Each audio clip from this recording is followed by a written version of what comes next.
Let me wait until I load in. Ah, there we go. What is this? Is this a stream on Tuesday? When did we ever have streams on Tuesday? I don't remember. I don't remember the last time we did a stream on Tuesday. I actually don't. It was a while back. Oh my gosh. I don't remember. Stream on Tuesday. Yeah. So, I don't really have much to- I know I keep saying that. I feel like I keep saying that with every single, Nod Krai stream we have been having recently. I just started off with, I don't know what to say, because I literally don't know what's going to happen. And here we are. So, we're just here, and I think my mic might be low. Hold up. I can't tell. Okay, hopefully the mic's better. I don't know. I literally cannot tell on my end. I'm just gonna hope so. It just kind of felt quieter. I don't know. But, now I really don't. We finished Rarer's, backstory. Pretty much everything I said about Rarer has already been said, in the previous stream. I think right now we're just gonna be ending things. I don't think we're too far from the ending, hopefully, I don't know. And, if we end this, and if we get to the ending early, honestly, I think it's just, we're just chilling. We're just chilling, running around, setting the meadow on fire, that type of stuff. I remember it was in the past. I don't know, because I was not there. I was gonna say that as a joke. Like, oh man, so I don't stream on Tuesdays. Since when does Pep stream on Tuesdays? And then I think about it, and I'm like, I don't remember the last time I streamed on Tuesday. But we're here, we're chilling. and hopefully finish the Nod Krai act and run around, see what's up, that type of stuff, because I'm pretty sure the new Sumeru event is out, and I am very excited for that one. It has to do with King Deshret stuff. Y'all know me, I eat up the Genshin lore like there's no tomorrow, especially lore characters. So, learning more about Deshret, like, I will absorb everything they would give me. And also just seeing the Sumeru characters again would be pretty fun. But, yeah, might as well go ahead and start. So let's just, quiet down the music a little bit. Get to the scary, spooky, infinite void, plop up the game, bada bing, bada boom. Something you wish to report? Go on. You have my undivided Ruins attention. exploration. Stuff with Layla, I remember. The event. Has to do with Layla or something, I think. Right? I don't remember too well. It is with Layla. Hey, yo, I can get a free Kale. I already have her. Pretty cute. Some goodies? I don't know how that works. Who's out right now? Oh, you're out.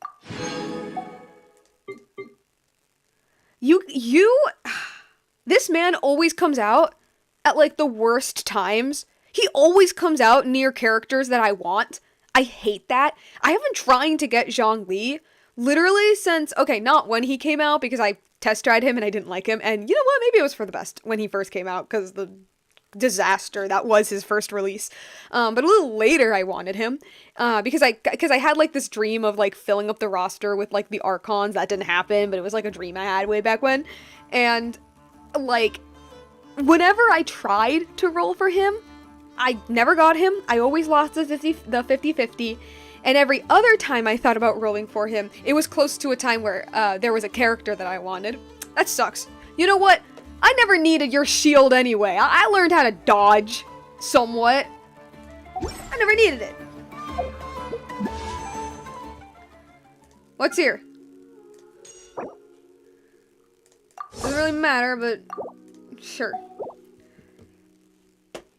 I said the joke because I began to watch you at the end of Natlan, so I don't know before that. Oh yeah, dang. Dang, that was like a year ago, that's crazy. Alright. Buy some alpacas. Alpacas are really cute, okay.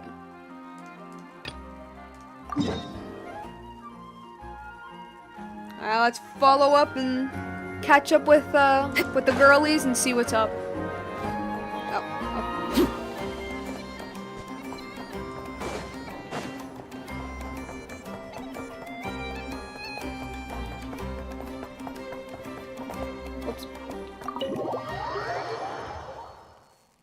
A 10 pull doesn't hurt. No, see, but then I'll lose, like, whatever sort of pity I have for Varka. Can I open this? No?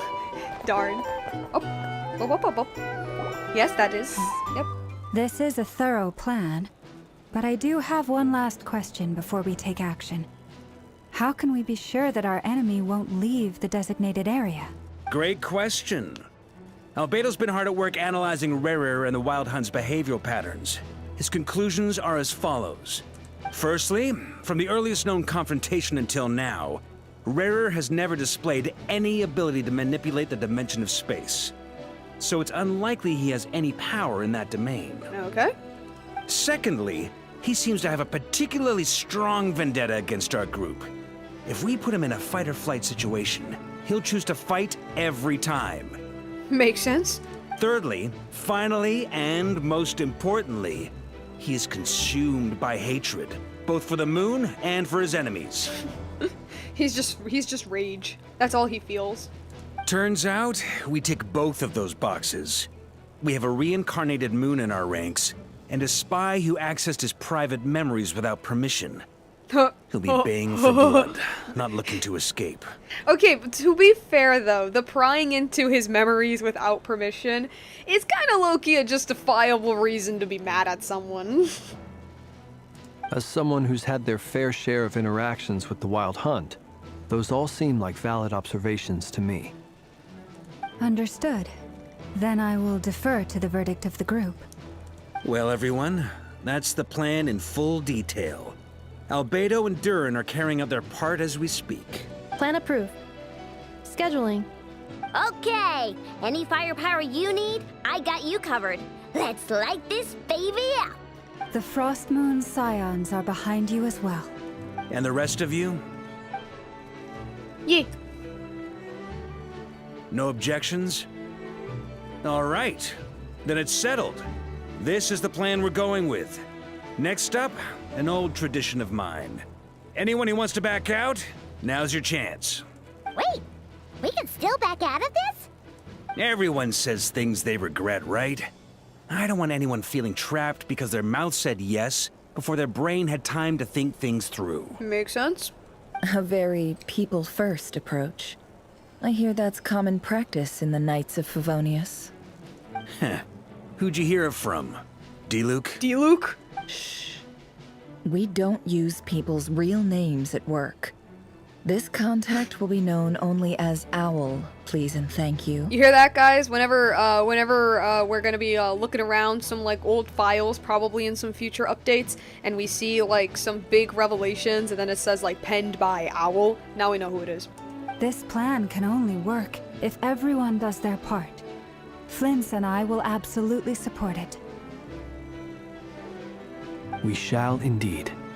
You'll be glad you accepted our help. Nahida does know that. She doesn't do that unless it is necessary. The what? Also, you are the last person I expected to see here, Miss Dory. I just love that they made Dory into like an important character. It's not often I get called Dory in a work context. My peers usually call me Lord Sangamabe. So, the longer your name, the higher your net worth. Is that the idea here? Sure, yeah. In that case, Mr. Flint's here must be worth a fortune. That's right, I know your full name. It's... The walls are thin here.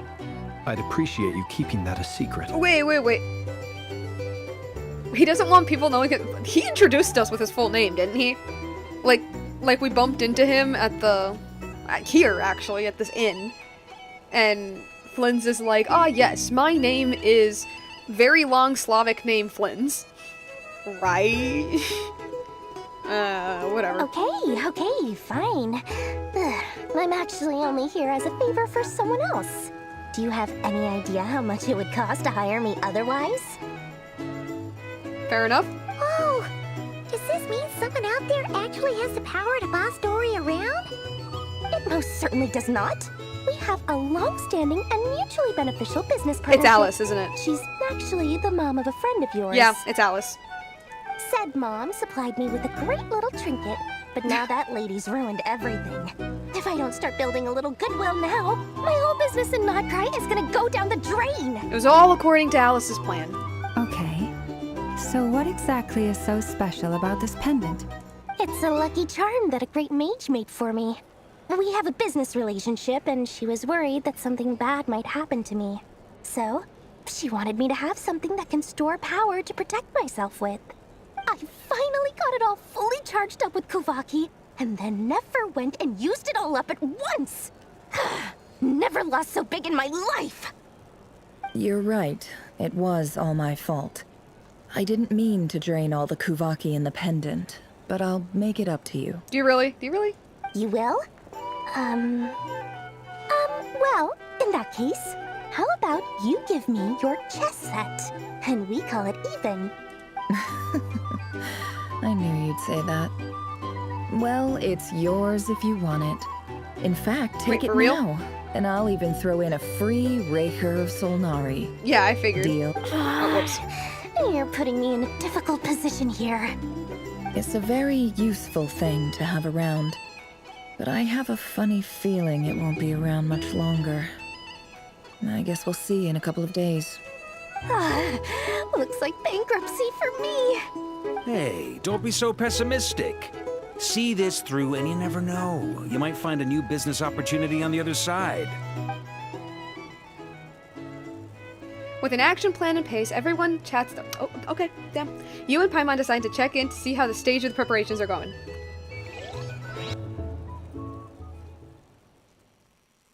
Hello? What's up? What happened? Oh, okay. Look for Dory.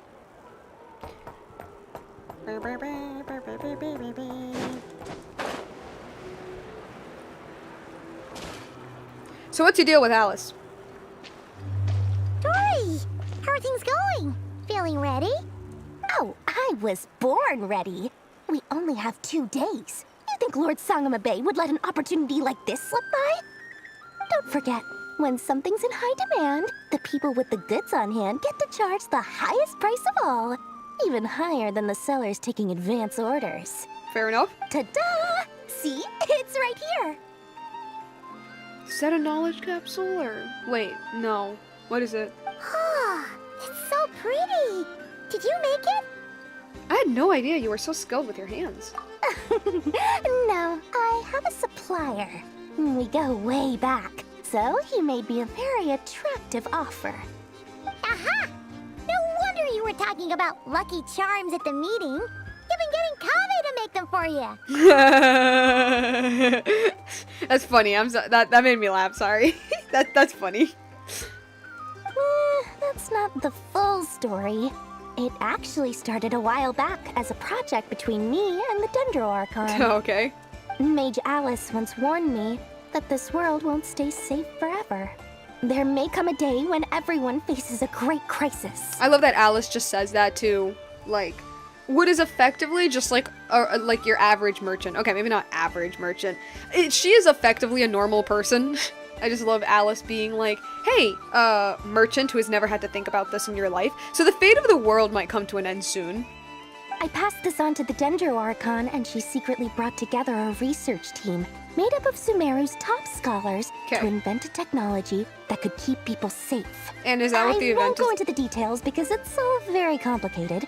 But if you want to know more, you can ask the Dendro Archon about it sometime. I'm going to assume that the Sumeru event coming up is going to be related to that. Anyway, point being, it was the Dendro Archon who asked Kave to build this little contraption.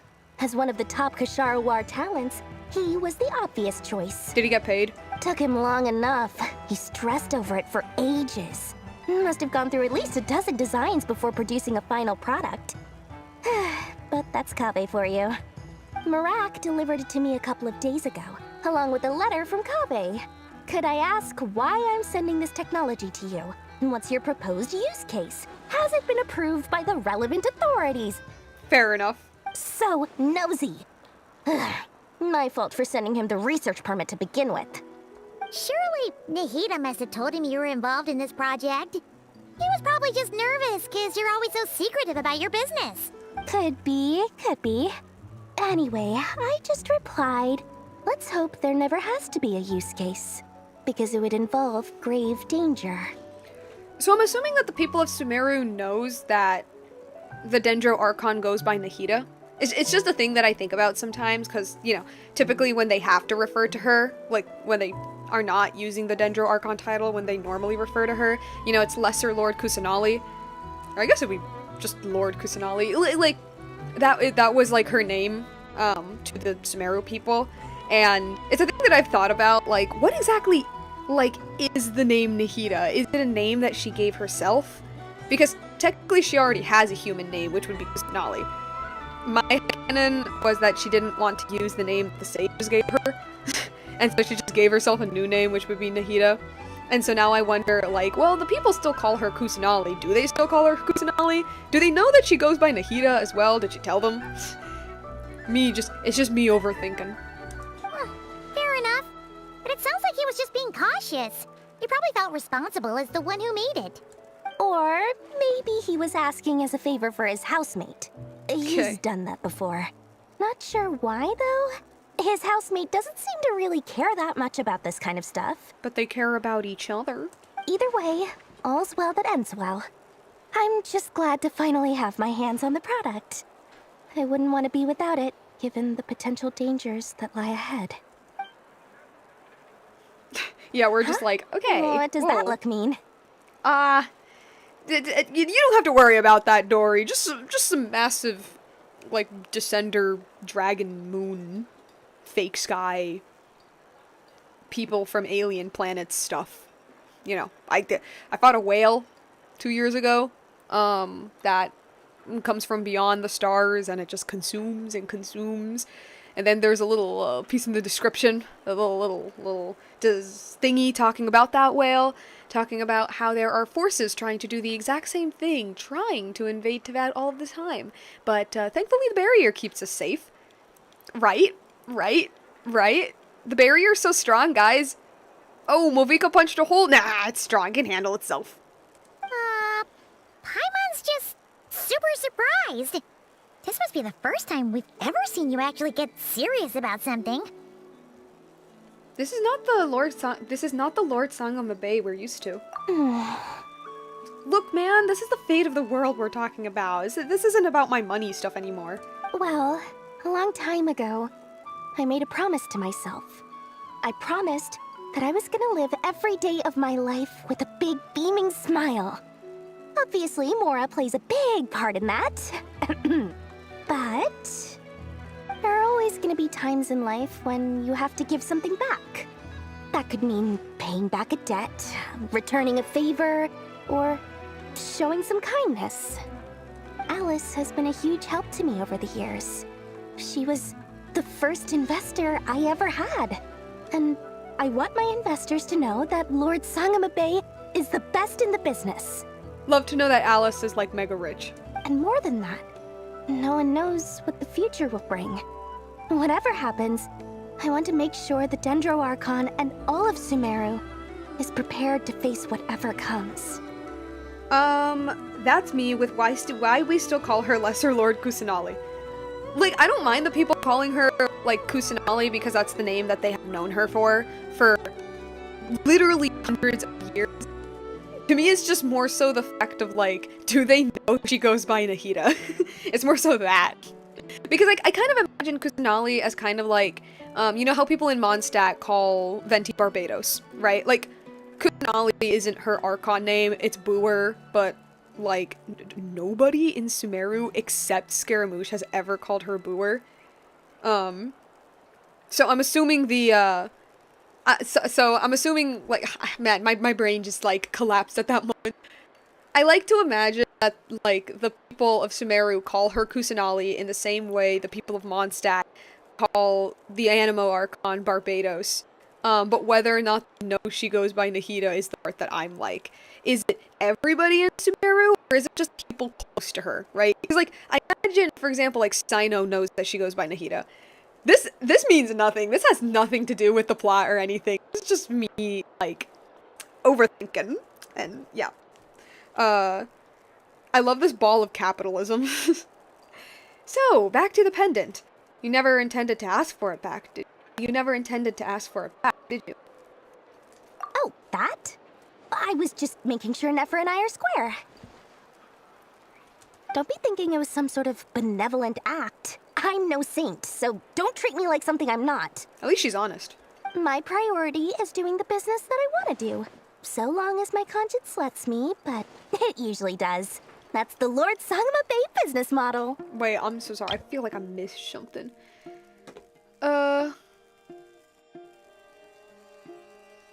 Okay, gotcha. Alright, if you say so. I do say so, and that's the whole point. I'm a businesswoman. Don't go trying to figure out what kind of person I am. You'll exhaust yourself. Okay. Much easier for everyone involved if you just take my word for it. You know, for a second there, I thought we were friends, but, like, alright, your choice. Oh, and could you two help me get this stuff where it needs to be? Thanks so much. You're my favorite assistants.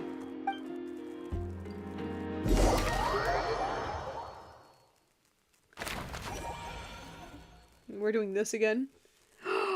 Ah, I don't know if you guys can see it, but the art is so pretty. Oh. Durin and Albedo.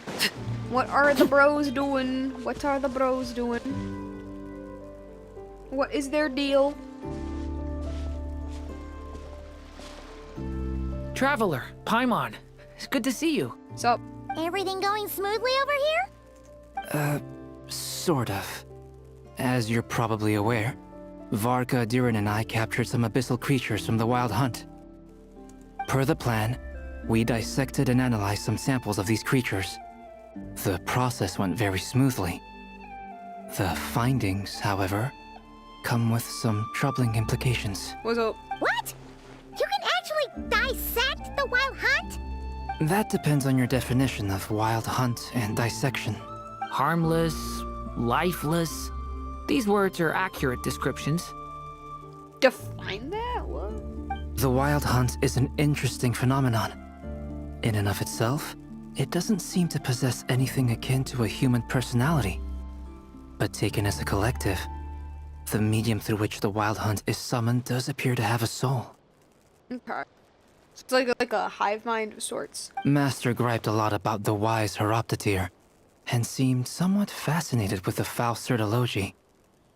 But she barely mentioned Rerir at all. I mean, to be fair though, I don't think it didn't see from what I remember of the backstory. It doesn't seem like the sinners really knew Rerir all that well.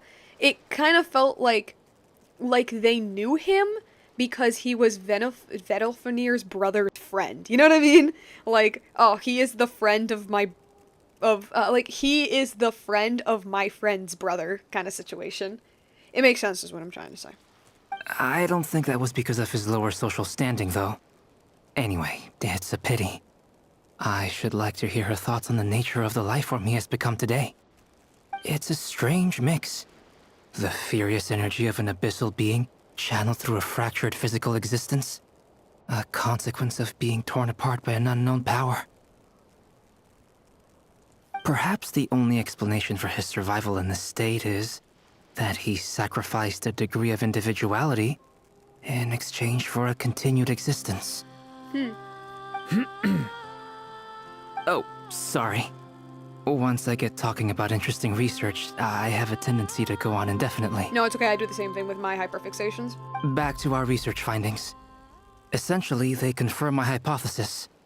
Rerir's corpse is completely contaminated by the Abyss, and the effects are irreversible. You could think of this as Rerir in mutated form. But in my view, even that would be inaccurate. In reality, his whole being has been consumed by the Abyss. In other words, he is now nothing more than a manifestation of abyssal power. Like his body or his mind? That's what I wonder. Like, okay, I guess what I mean is, his mind is obviously corrupted by the Abyss, but what I mean is, how much of Rerir is still in there, you know? Chorus says, hello, what's the happenings? Nothing much, we just talking to characters, catching up, see what's going on. We chatting with Durin and Albedo right now, and they're like, yep, Rerir seems completely corrupted by the Abyss to me. There's not a shred of that original man back, and I'm sitting here being like, nah, I think there is. Oh yeah, we chatted with Dory, too. Apparently Alice told Dory, hey, yo, so, like, the end of the world is gonna be coming soon. Anyway, bye! And Dory's like, yeah, so, I think about that now. There's some stuff going on in Sumeru, apparently, in preparation for, the apocalypse, basically. well, okay, not the apocalypse, but the, like, concerning thing that Alice just said. And, yeah. Unfortunately, at present, we have no means of completely eradicating abyssal power. Yes, we do!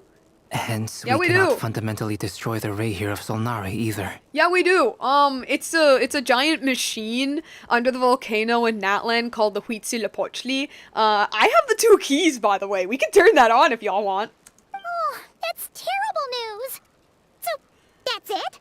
We can't defeat him? Not even if we get the power of the 3 moons? Wait, hold on. At present, blah, blah, blah, blah, we cannot fundamentally destroy the of Solnari either.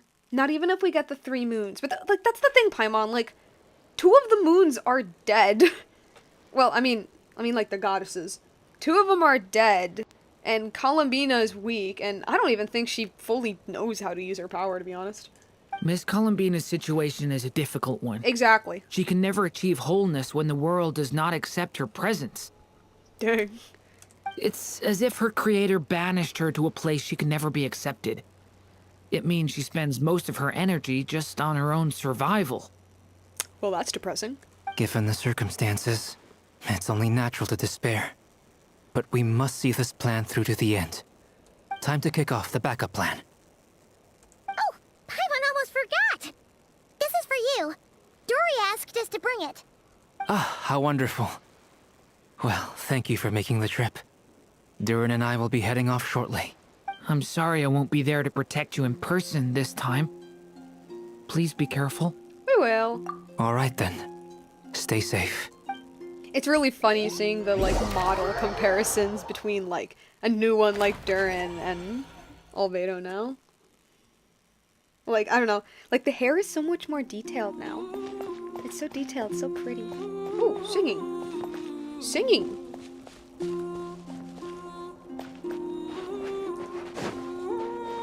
No. Hey, guys. Ah, Marco's there.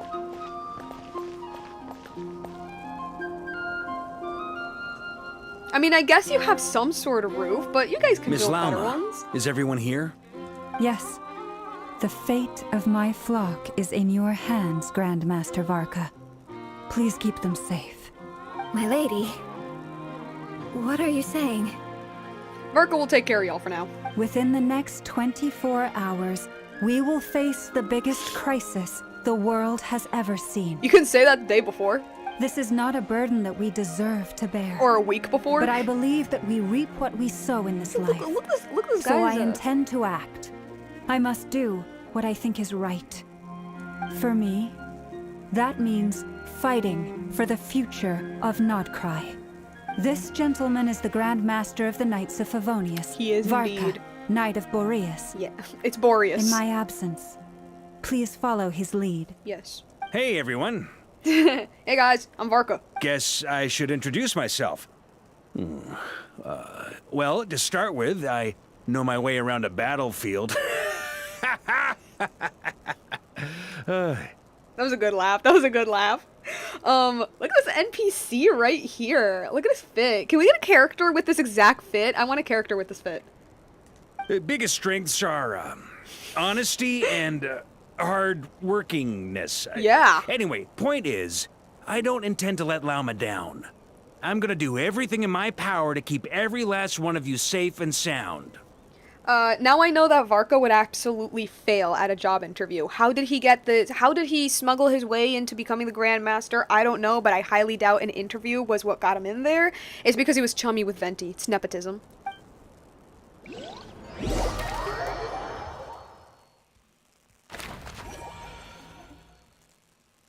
The Frostmoon Enclave. Biggest crisis the world has ever seen. The final story probably says otherwise. True. I wonder if the Traveler is, like, numb to these types of things, though. Like, a character being like, oh, this is going to What affect greater the pleasure is there than the fate of unexpected? the fate of our nation. And the Traveler's like, yeah, been there, done that. You know, I've been a royal, I've been a poor person, I've slept in palaces, I've slept outside in tents. I've fought slimes to monsters to gods to freaking Gasoithoth. I witnessed people come back from the dead after 2,000 years, and I also witnessed people who can't let go of the dead after 2,000 years. I've been through everything. Nothing surprises me anymore. Which is crazy, considering that me and my sibling used to travel all the time. Actually, no, that just adds on top of that. We're not surprised by anything. Something on your mind? Oh, convo between these two, yes. Miss Columbina, was it? I believe that's how the others addressed you. That's right. Names are funny things. Have you always been called Dainslev? I mean, I'll assume so. Yes. I take it your own name has a more complicated history. Unfortunately, my name is rather simple. I was born and my parents gave it to me. But I'll assume that it wasn't your case. I have a different relationship with names than other people. To be honest, I'm not even sure that Columbina is my name. At least, not in the same way that Dainsleif is yours. But it's what everyone calls me, and I go along with it. A lot of my life has been that way. Yeah. I get so used to things that I forget to question why they are so. I never used to think much about where names come from, or what they mean to people. Maybe something's wrong with me. You're different from other people. I sensed it the first time we met. Well, yeah, no shit. I'm the moon goddess. You're more perceptive than most. I'm sure your long life and rich range of experience explains that. Do you ever find yourself missing Conria, Mr. Dainsleif? Ooh. This makes me, yeah. I mean, that's a good question, really. Like, what is a name to, not just a god, but, like, someone like Columbina? Because, like, gods can be born, right? Yeah, like, or at least, like, created. And so it's, like, you know, for, like, a lot of people, their name is just, like, what's given to them. Either at birth or when they're very, very young.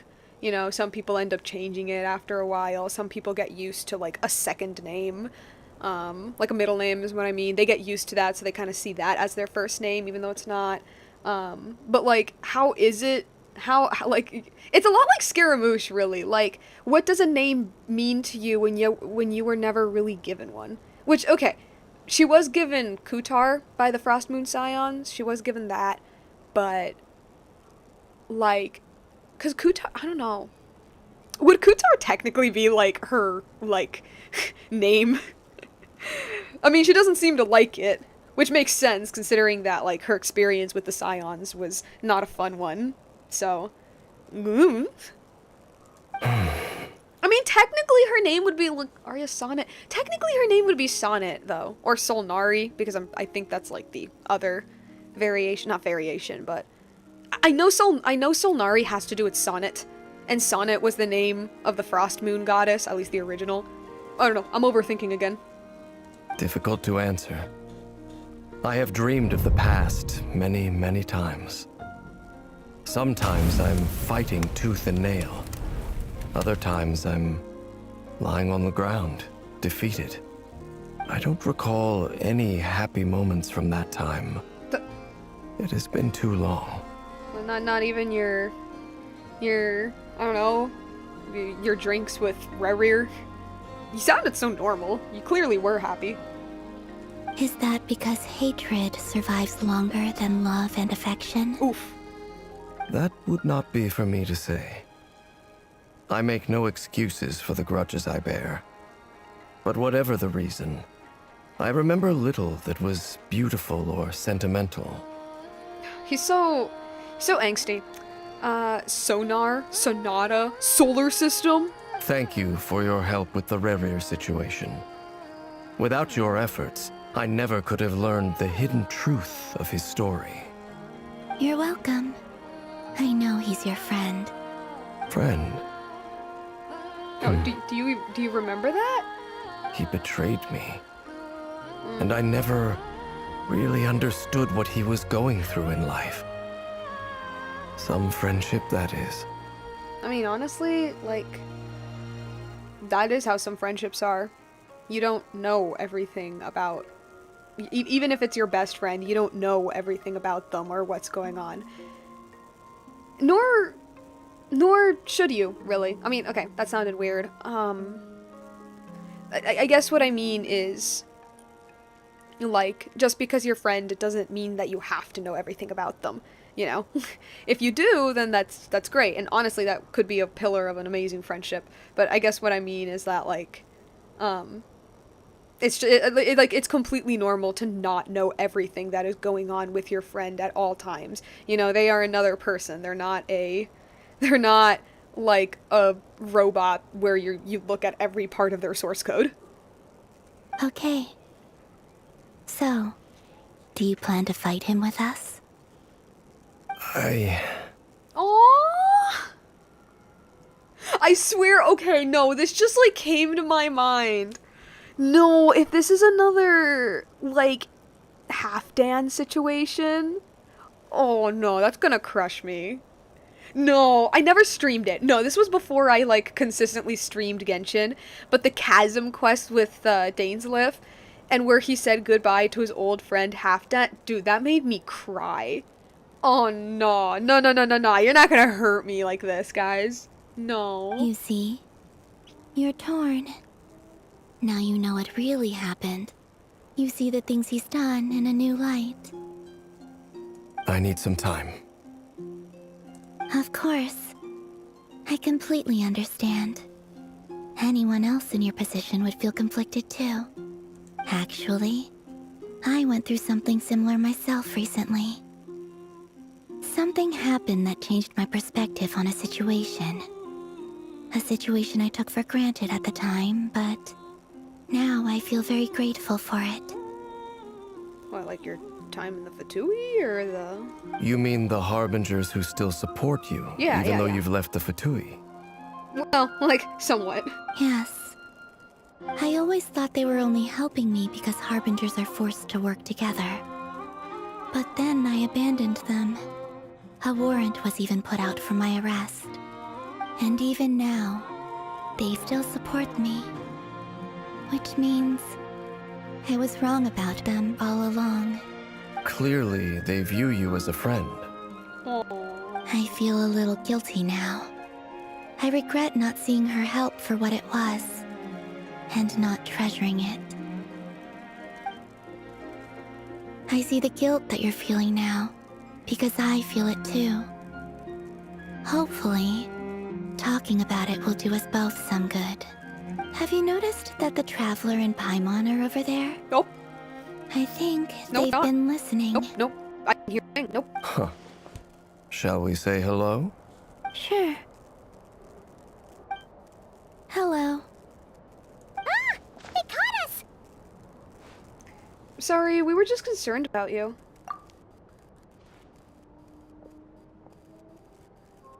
I apologize for making you worry.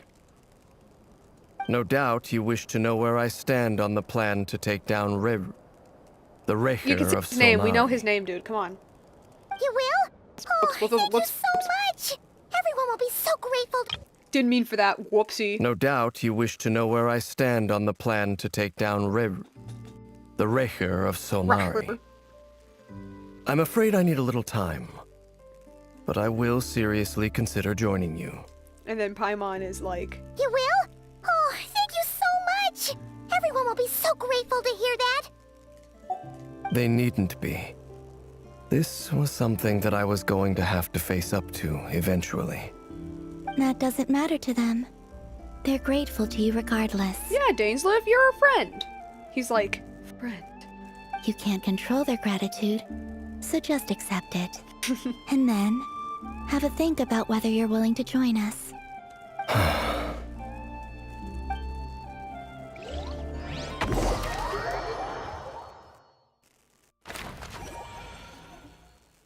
Real cute. Cute. It's nearly showtime. Ugh. Let's go rendezvous with the others. You know the place. Yeah, I love this little friendship thingy. This little friendship thingy with Columbina and Dainsleif. Like, I imagine Dainsleif is like, I am not a fan of any of... No, I'm just copying the TF2. I was gonna say, like, I do not like any of the gods. But that... I like her. She's the exception. She is the one god that I accept.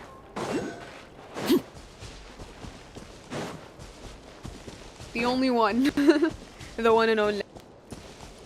Not him stopping himself from saying his old friend's name. Funny, because I'm like, dude, we're all saying his name. It's not like a secret or anything. You can say it.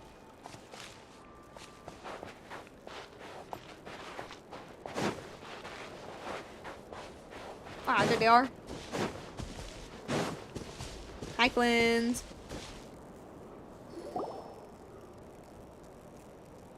Ah, you're earlier than I expected.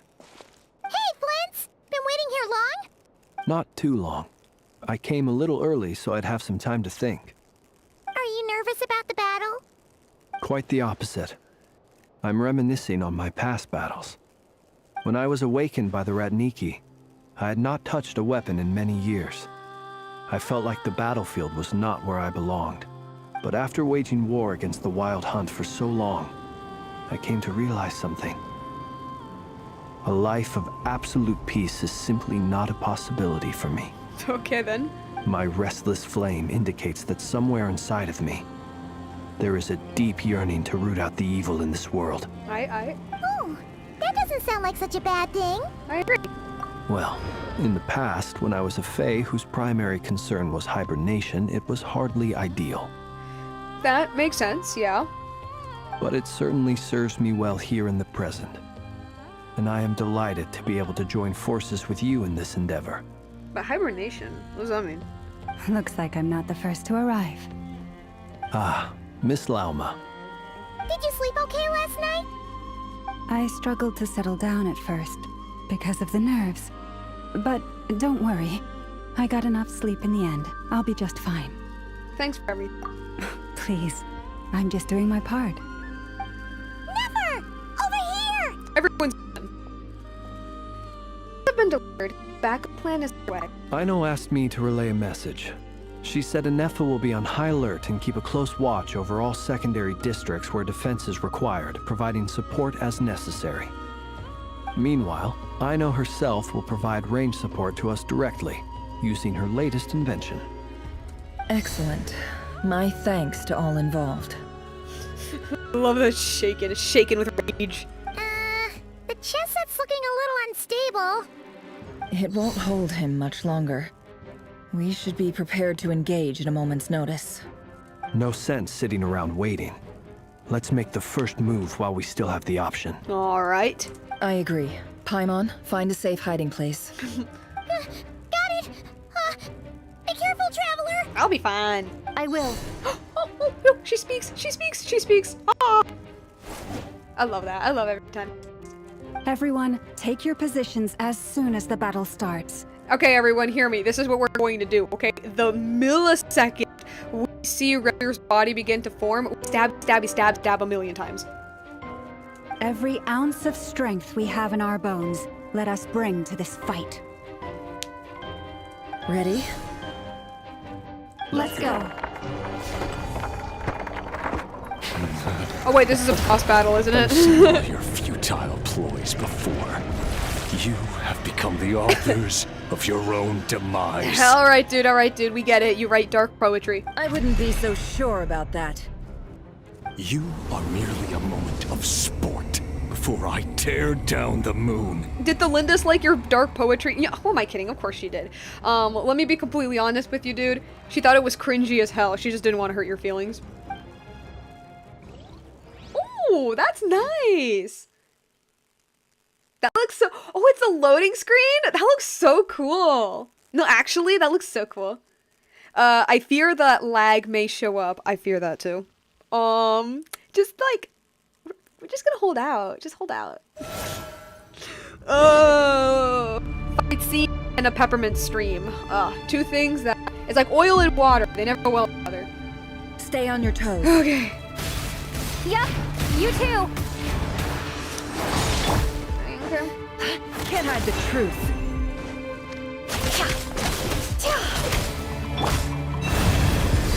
So just, I'll just work. A grave transcript. Oh. Hunt them down! Ow. Let me help you guys. Big Adorable. Oh, I have water. Okay, I see. No more lies. The moonlight betrays you. Hunt them down! I think the moon is really pretty, actually. Fear the dark. Futile. Hunt them down! Yeah. Can't hide the truth. Hey, I know. Can you help us? Hunt them down! The moonlight I don't know what the betrays you. spam stuff. I don't know how these characters work. Do they even heal? Does Lauma heal? I don't know if Lauma heals. Like, offers heals, but I mean. Hunt them down! Are you quite finished? No! The moonlight betrays you. Observe. Fear the dark. Oh, The moonlight betrays No more lies. darn. The moonlight And with that... Oh! began with the moon. Whoa, whoa, whoa, whoa. And so shall it end. The moon will protect you. How was the... Wait, this is... What? Where? Oh, right here? Other... Oh god, I don't know. Other side. I'm trying to find it! Ah, over here. Yes, over here. Ah! Revealed himself, use the light keeper, shoot, which one is he? There he is. Be silent. T? Ah, shoot. Okay. Do you see?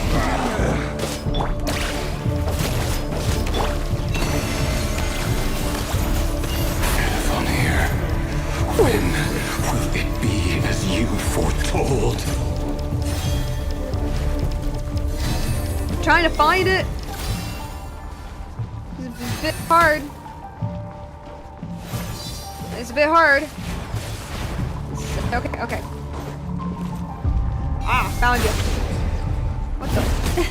Yeah. Stay your Ah! hand. Where are ya? Gotcha. Found you. Found you. Found.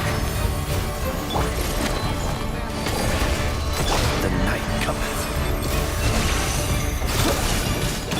I don't know what you do, but you do something. A grave transcription.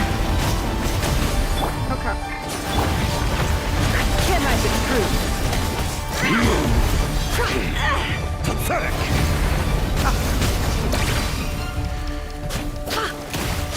No more love. The moonlight. Futile. Hunt them down. It's gonna be a long fight. I can feel it. I can feel it's gonna be a long one. Or not. Quite finished. But with the way his health is going, slowly.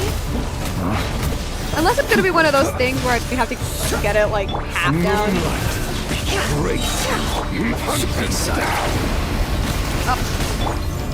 For the everlasting forest. The deception ends here. Can I the truth?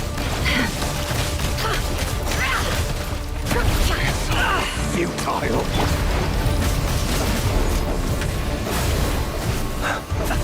Steady now. Pathetic. Hunt them.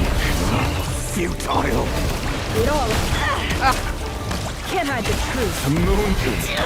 Pathetic. Hunt them down. Oh my gosh. He regenerates? Does he? The two things I hate the most. Having to dodge. Oh no, actually, no. Teleportation. That's it. The two things I hate the most. Teleportation and regeneration. I hate those. Because I can't dodge to save my life.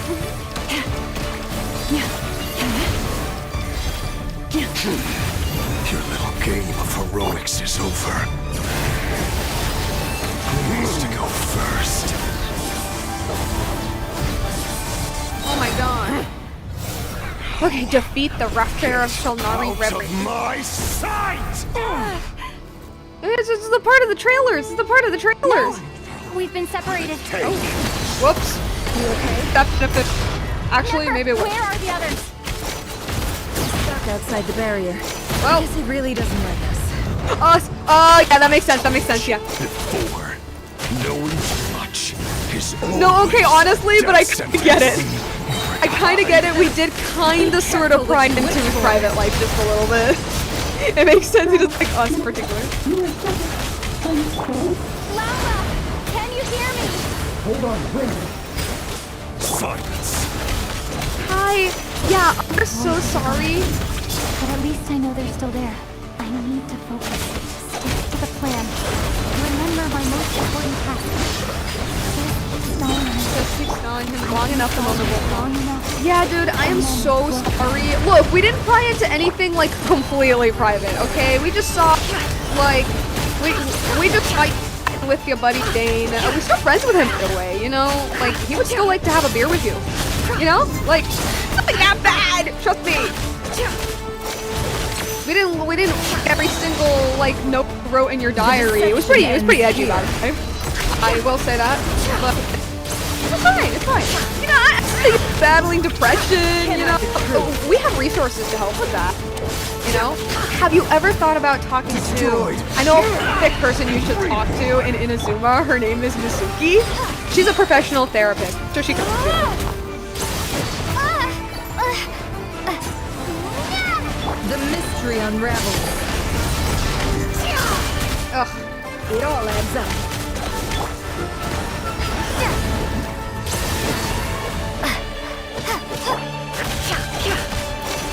Can't hide the truth. Oh my god, it's gonna take forever! Oh, okay. Absorb the walk 3 times. It's supposed to. Oh, it's over there. It's over there. Okay. Once. Twice. Right there. So what? Do I do my little, like, burst attack? What do I do? Ah! The shield's broken. Within my grasp. That's how it works. Okay. Don't push your luck. No more lies.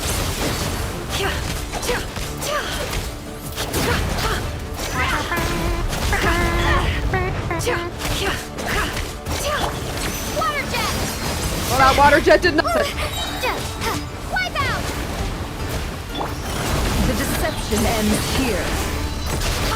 Can't hide the truth.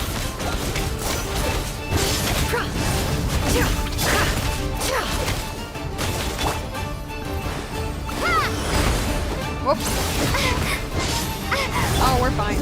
We're fine. No more lies. I'm just stuck in an endless fight scene, that's all. It all adds up. Whoa. Can't hide the truth. It all adds up. Water jet! No more lies. The deception ends here.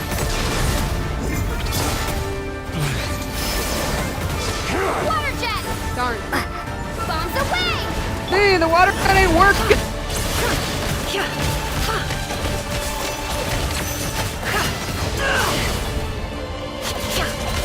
So how long is this Stalin supposed to be? This Stalin's pretty long, honestly. The mystery unravels.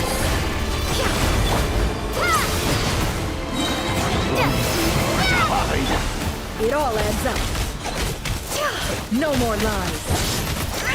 Patiently waiting for Durin, Albedo, Dane, Columbina. The truth. Y'all, you taking a bit, guys.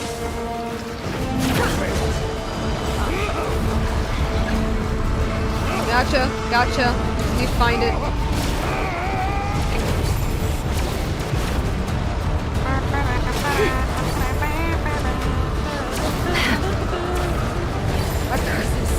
There's no other way. Oh, I got the thing. I got the lucky thing.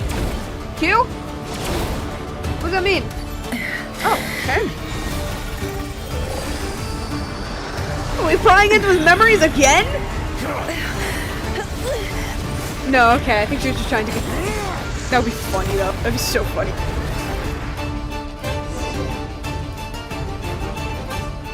The only way to defeat Rarer is to borrow his own power.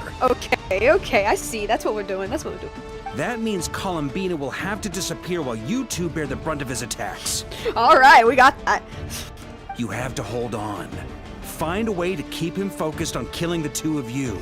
It means, like, guys, I'm the protagonist, okay? I may look soft and squishy, but I am the toughest tank you've ever seen in my life. I have the power of, well, not regeneration, but playing the cutscene all over again. I always win. Never! Your eyes are bleeding. Well, that's not good. That's, yeah, that's pretty bad. Soon you will be powerless to resist. And then, I will reduce you to dust. But that dust will plague your memories.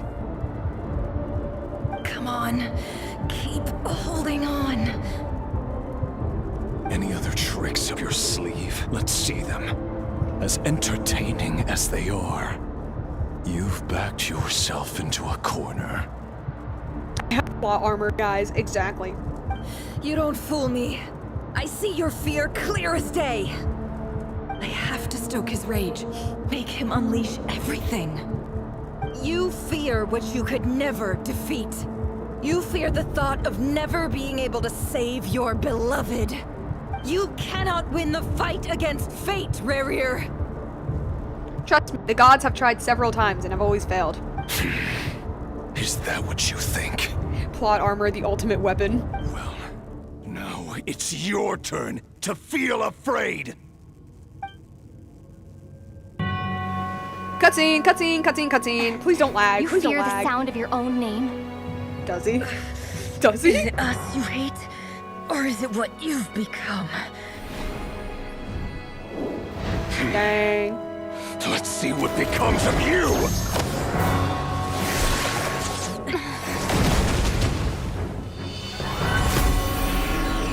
Oh! This is some Molbedo stuff, right? Is he absorbing the power?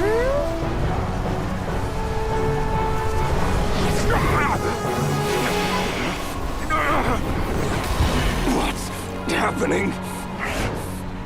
That power. I've seen it There he before. is! It's from Rhine Daughter! Oh my god, Durin's flying! Oh my gosh! His power is on another level. We'll need to use an alchemical array to convert his power into a usable form. This is great, I'm loving this. Then This is quickly amazing. channel it into Columbina, rendering her powerful enough to compete with him. Whoa. Are we gonna be giving her... I'll join you. I can help. If I release enough abyssal energy into a confined space, it'll create a potential difference, allowing us to extract a huge amount of elemental energy. No. Next, I'll synchronize with everyone's minds using pyro, then give you temporary access to their abilities and fields of view. Whoa. But it won't last long. Can you see? Well enough. She's like, it's alright. So, we have a student of Gold Rhine-Daughter in our midst. Oh, not just a student. How about Her creation. Two of them, actually.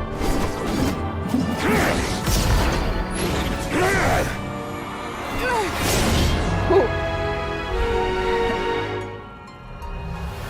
Oh.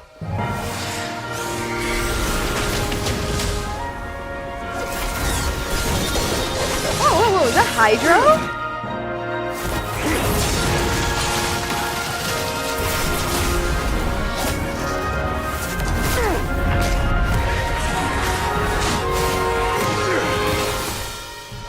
You use my own power against me? Yeah. Just like how you stole Kuvaki. Look familiar.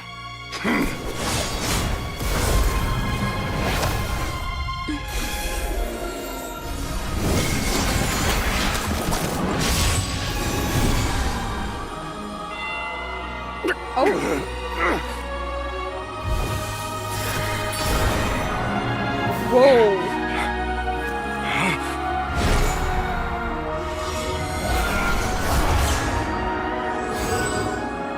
Don't you realize? You don't have the power to hold that gate open. I don't, but someone else does. And who's the someone else? Goodbye, Rerir. Oh my gosh! I mean, oh my gosh. I mean, I had a feeling he would join. I just wasn't sure when. We won. Yo, bro, you good? That probably took a lot out of you. Little diamonds in his eyes, so cute. Yo, Dainsliff, you good? That was great. That was an awesome cutscene. I loved that. I loved every second of that. That was so cool. I'm just loading.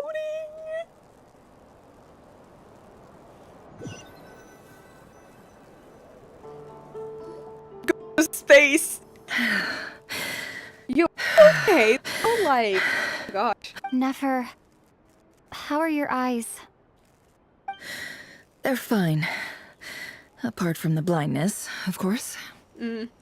It's not too late. Let me handle it.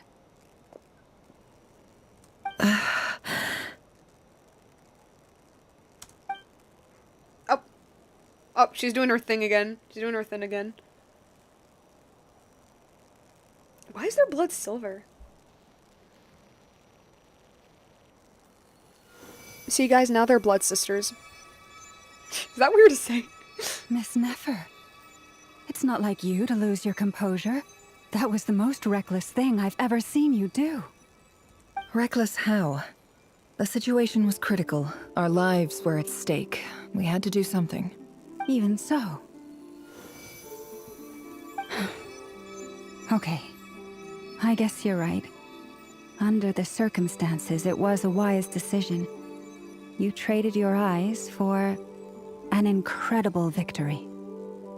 In business terms, I suppose that's a huge return on investment. I'd be hard-pressed to argue otherwise. Still, I don't like this outcome, and I don't want you to lose your sight for good. People suffer when they make sacrifices they shouldn't have to make, whether that means faith, strength, or in this case, your ability to even see. I had hoped you could win without sacrificing so much as a single hair on your head. Thank you. Really. All done. Don't try and open your eyes just yet. We'll see how you're doing in a couple of days. Until then, please follow your recovery plan to the letter. I'll send full details through Yehoda. For now, just get yourself home, relax, and rest. My dear friends, we have fought bravely and achieved a spectacular victory. A dark cloud has been lifted from the skies of Nod Krai. All in this land will be grateful for what you have done. I'm not gonna lie, I thought the, like, eyes were bleeding part was just kind of like, she got, like, a cut somewhere around there, and so she's, like, bleeding or something, and the blood got into her eyes. I didn't know she was attacked right in the eyes. Damn, okay. Yeah. The moon will remember this day. Thank you both. Aww. Yehuda shows up and helps Nefer home, and you, of course, have Paimon to escort you back. The sight of Nefer navigating the road with her eyes closed is a new one for you. She proceeds cautiously, but her silhouette disappears into the distance. You notice she seems almost smug. Alright. There's something I want to let you know. Yeep. What is it? When Durin connected everyone's minds so I could access their powers, I also felt everything they felt. Nope. And since Nefer's eyes were injured, my eyes are hurting now too. Well, I mean, like, it's not like you can, like, physically see anyway. You know, you always have your eyes closed. What's the deal with that, by the way? Hold on. Let me try. I only feel the pain. There's no actual damage. I just thought I should tell you. You're right. There's no damage. That's a relief.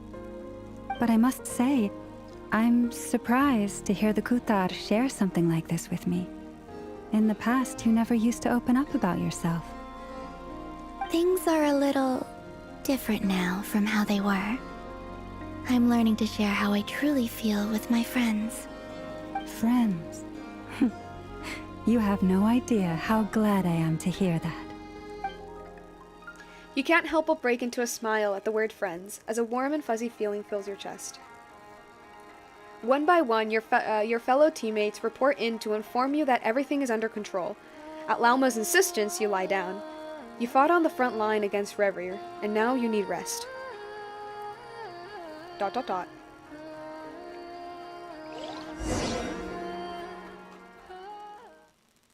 We're gonna have a little epilogue or something?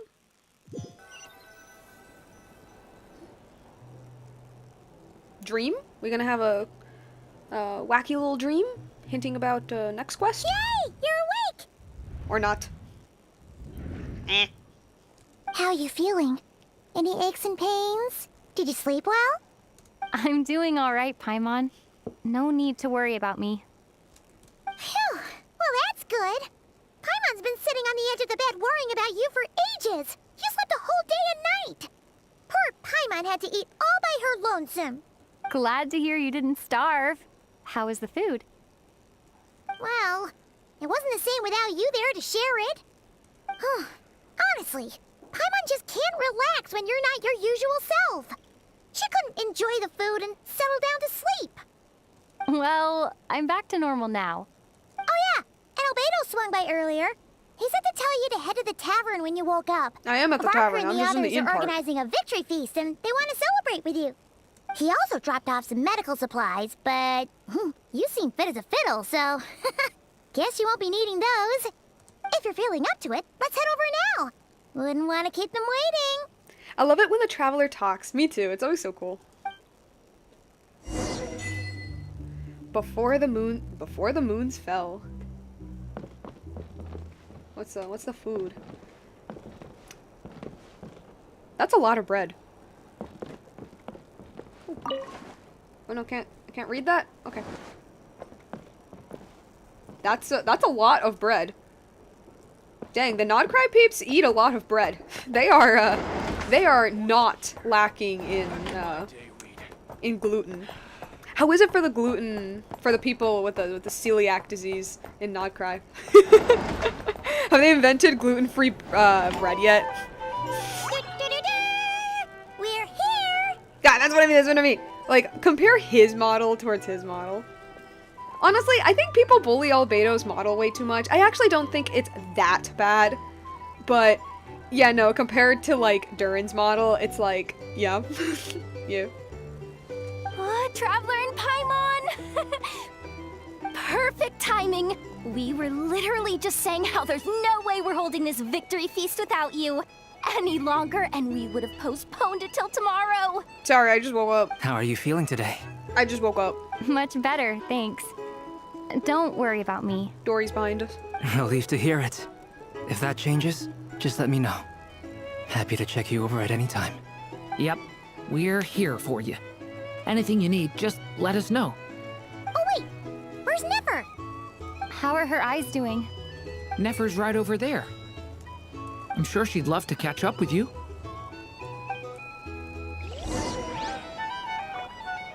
Best girl, Yehoda. What do you got for me?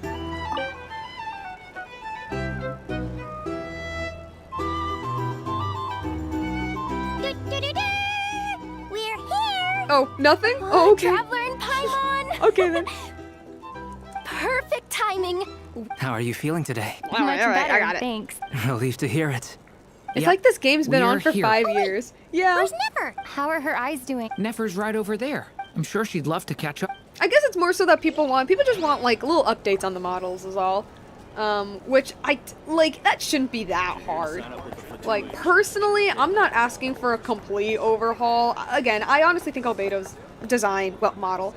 I think his model is fine, honestly. It's not, like, the best, nor is it accurate to the drawings, but it's fine. I guess it's more so just little tweaks here and there, you know? Maybe, like, shifting the eyes a little bit, maybe adding a few more details in the hair. Like, that can't be hard, right? I mean, I say this as somebody who doesn't know anything about 3D modeling. Who knows, maybe it is really hard, beats me.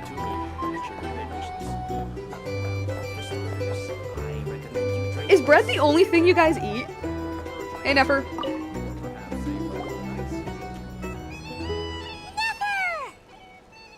Traveler, Paimon, are you recovering well? I see that your eyes are good now. Everybody in this damn region has scurvy. Much better, thanks to a good rest. You're looking well too.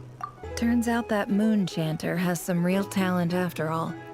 My eyes were mostly recovered after just a couple days rest. Good. I can actually open them again now. Yeah, but you gotta be careful. Lauma says not to strain your eyes while they're still healing. Yes, thank you. I'm well aware. Yehoda, could I borrow you for a moment? I could do with an extra pair of hands. Oh, sure. Coming. Did you hear that? I gotta go help Lauma for a second.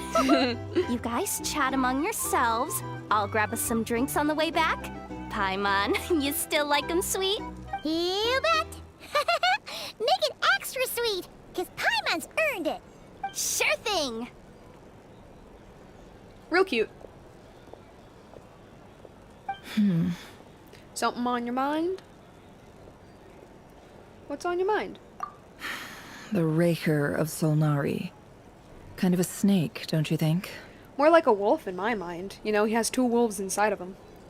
No, definitely a snake. A poisonous one who spewed his venomous hatred everywhere. I wake up for bread. I sleep for bread for tomorrow. I work for bread. My life depends on bread. Bread. Anyone who seeks revenge out of hatred for other people has become a snake. That's something my dad used to say. I guess he didn't like seeing people go down the path of vengeance. Perhaps. I'm sure it sounds like a very wise and open-hearted perspective to your ears. But me? I think hatred is a perfectly justifiable emotion. Hatred can be very justifiable. There is nothing wrong with letting yourself feel emotions. The problem is when those emotions negatively affect you and other people. What else is left when everything you depended on in life gets stripped away? Something's gotta fuel that drive to keep on living. When I look at your life, I see a lot of things that you can depend on. If you're worried about me, you can nip that in the bud. I'm not someone who gets stuck in the past. It's just... I suddenly feel like I was wrong to call my father a liar. Oh my god, finally. We got with that. Just a fool.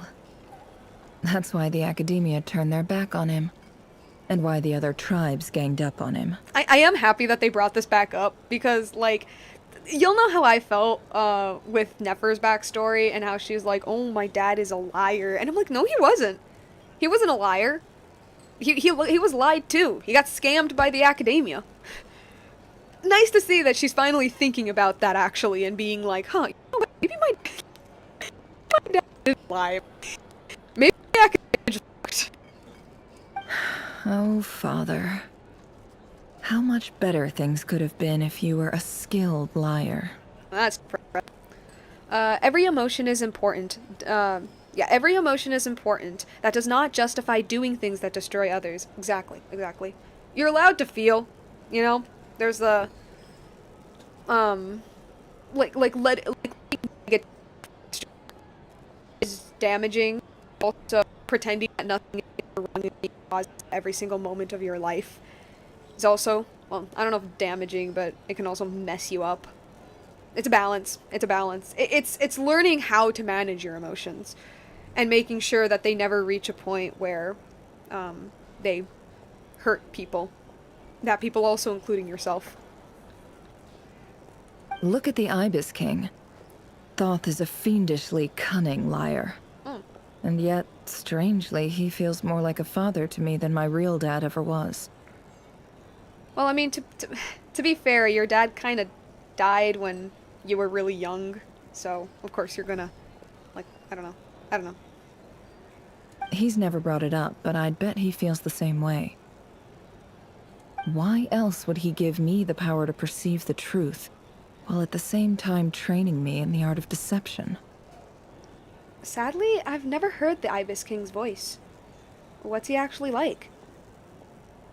Oh, what? Hello? What? Wait, my mic was cutting out for some of that? What? Ugh, oh man, what was I talking about? Oh yeah, I guess like, oh yeah. letting, like, the real thing is learning how to manage your emotions, I guess. If you let your negative emotions fester for too long, that's damaging. But if you pretend that everything is fine and that nothing ever, like, that everything is fine and that nothing is wrong ever, at all, ever, can also be, I don't know if damaging, but it could also, like, be very exhausting, to yourself. It really is just learning how to manage your emotions and making sure that it never gets to a point where, where your emotions hurt people. And people also include yourself, you know.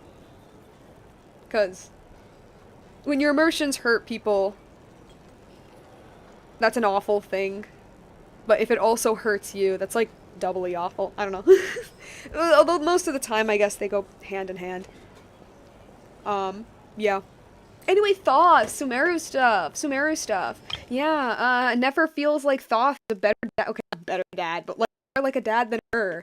And I'm like, well, I mean, to be fair, her dad did die when she was super young, and she's been having this chess piece for a while, so it kind of makes sense to cling on to, like, I don't know. Yeah. Sadly, I've never heard the Ibis King's voice. What's he actually like? Well, King Deshret banished him to Aru. Oh, which what? is essentially a prison. Oh. And posed 3 questions to him. Okay. He promised that he'd have his freedom if he could find the answers. Alright. Getting some sexy Deshret lore right here. His response was to take on a physical form and approach me, hoping that I could become his envoy and search for one of the answers on his behalf. We're like, really? Deadass? Did he really think I'd fall for that? Yeah. He's stuck there. He can't make me return what he gave to me. You sound like, sounds like he was nice enough to you. You definitely sound like father and daughter. Do they? Do they? Or am I missing something? What's he actually like? Deshret banished him to Aru, which is essentially a prison, and posed 3 questions to him. He promised he'd have his freedom if he could find the answers. His response was to take on a physical form and approach me, hoping that I could become his envoy and search for one of the answers. Gotcha. Oh, okay. I see. Gotcha. Alright. So the 2 of them don't like to do actual work, and, like, the 2 of them are lazy, and they like to string other people along to make them do the work they don't want to do. Gotcha. Okay. Sounds like he was nice enough to you. So that's enough for you to decide he's nice, is it? Yeah. He's a prisoner, and he was scared.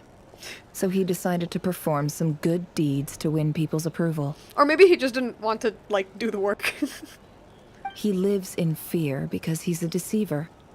How is Rerir any different? You can't work as a spy your whole life and expect a happy ending. Fair enough, yeah. It's preposterous. Yet I can't say I don't understand it. Liars live in the darkness of their own making. But it's still human nature to want to go on living. They say that a liar's soul is the most worthless thing in the world. What do you think? Oh. I'd have to disagree. I think every soul has some worth. Oh, really? Well, it takes a very kind person to find compassion even for liars. Oh, maybe he just wants to get out. If you ask me, the soul of a liar really is worth nothing. Because all they care about is themselves. For example, when something good falls into my lap, I don't go sharing the news around. Stops other people trying to steal it from me.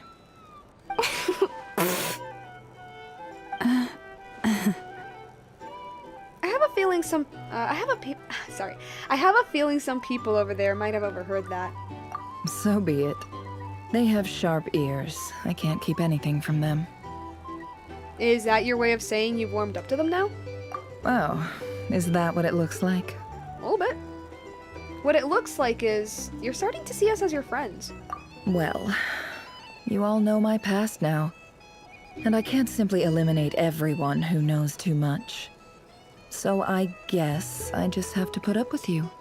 For the foreseeable future, at least. Aw, thank you. When you find yourself in a situation you can't control, the safest play is to keep calm and start monitoring everyone involved like a hawk. Dang. In the intelligence world, you need to have a sense of perspective and play your hand accordingly. If you understand what's at stake, please ensure my secret is safe with you. I trust you'll respect my wishes as a friend. But don't forget, I will also be watching you like a hawk. Yeah, sure. Very good.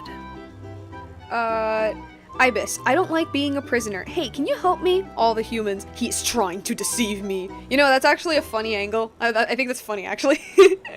Like, Thoth would be completely telling the truth, but because Thoth is known for, deception, they're like, no, no, no, I don't believe a single thing you say. And he's like, no, like, I'm serious, guys. Oh, wait. Now that the panic's over and we've all calmed down, Paimon suddenly remembered something. What is it? After all that build-up, our mystery ally never showed up even once. Was this Alice? I guess that's for later. I guess that's for next. Huh? Am I imagining things? Is it her?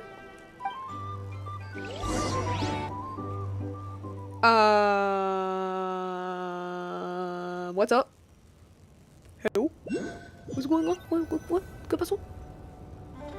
So, that close colleague who stayed behind with you? What's he been up to recently? Don't know, don't care. I get more normal human interaction from hanging out with Bosco 2 than him. What is that? Is that Dainsleif? Although, now you mention it, he hasn't bothered me in a while. I wonder if... If he's disappeared without a trace, it's the biggest gift he ever gave to the world. But I somehow doubt that's what's going on. Wait, who is the he here? Who stayed behind with you? Is that Dainsleif or is that someone else? He won't lie low forever. So we'd better stay on guard. Or is it someone else?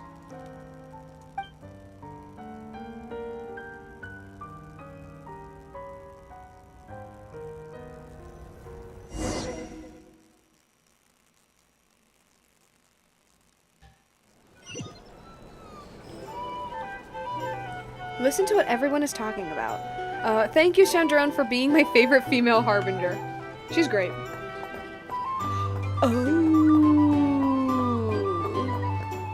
Oh, is it? Okay, I see.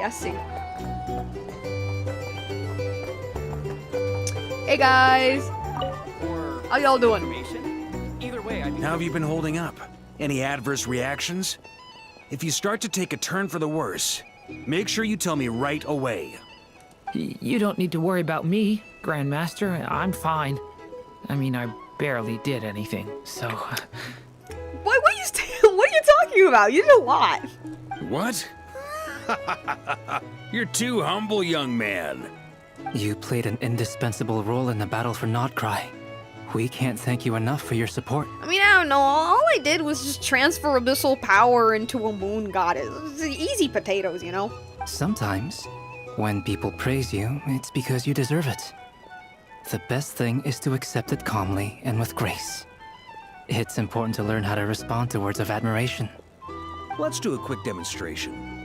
Albedo, that was an incredible feat of alchemy. The pressure was on, but you worked flawlessly at lightning speed to get the job done. Thank you. I can't take all the credit, though. Durin played a big part in forming the alchemical array. See? Did you catch that? A masterclass in how to take a compliment. Okay, yeah. I did work pretty hard to help prepare for the battle. No point denying that. Cute, very cute. Seriously, great work, everyone. You all outdid yourselves. Hey, look who's bounced back. Looking good, Traveler. Yeah. Seems like you've recovered. You won't need to take any more medication. Can I get you a drink? Huh? You know how to order at a bar now? You've sure learned a lot recently. Well, yeah, I've been crashing in Mondstadt for a while, so you learn quickly. Handling a drinks order is ridiculously simple compared to alchemy. That also makes sense. Don't worry, I'll blend into society yet. Paimon believes it. You're clearly a fast learner, just like your brother. To be totally honest, though, Paimon didn't quite follow all the details when you first explained the plan to us. Don't worry, that's completely understandable. Unless you're a student of alchemy, it's hard to grasp the principle and how the process works. To put it in the simplest terms, we saw how our enemy stole the power of Kuvaki. And that gave us the idea of stealing his power to turn it against him. When facing an enemy you have no hope of defeating, it's best not to engage them in battle. So, instead of looking for a way to overpower him, we decided to help Columbina get strong enough to at least stand up to him in a fight. For this to work, we had to analyze his modes of attack, confirm who his main target was, and make sure that he wouldn't go beyond the range of the alchemical array. Okay. For added security, we prepared a total of 4 arrays. But to mitigate the impact of the battle, we identified one location in particular as the ideal spot, which is where the confrontation took place. The alchemical array absorbed his abyssal power. Then Durin processed it to render it usable by Columbina. That power enabled her to do what would otherwise have been nigh on impossible. What surprised me was that Dainsleif actually agreed to join us. I mean, I'm not surprised, but, like, I was cool. It was cool. Given his history with Rerir, he had every right to sit this one out. But we're extremely grateful for the decision he made. Confronting a former friend in battle. That can't have been easy. It must have been a painful choice to make. But I'm sure that making a decision was far better for him than staying in limbo. Absolutely. I guess, yeah. He was torn between 2 paths, but in the end, he made his choice and stuck to it resolutely. He doesn't strike me as the sort of person who'd stay trapped in limbo for long. Wait, so if Dainsleif wasn't there... Hold for a sec.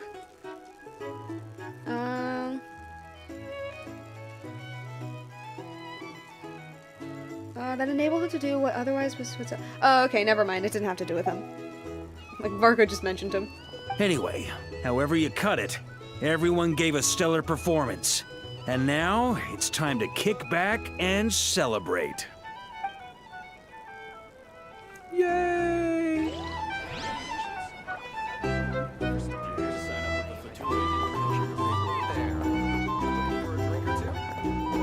You still by yourself, girl? You still by yourself? Oh, Dory. Ah, Lord Sangama Bay.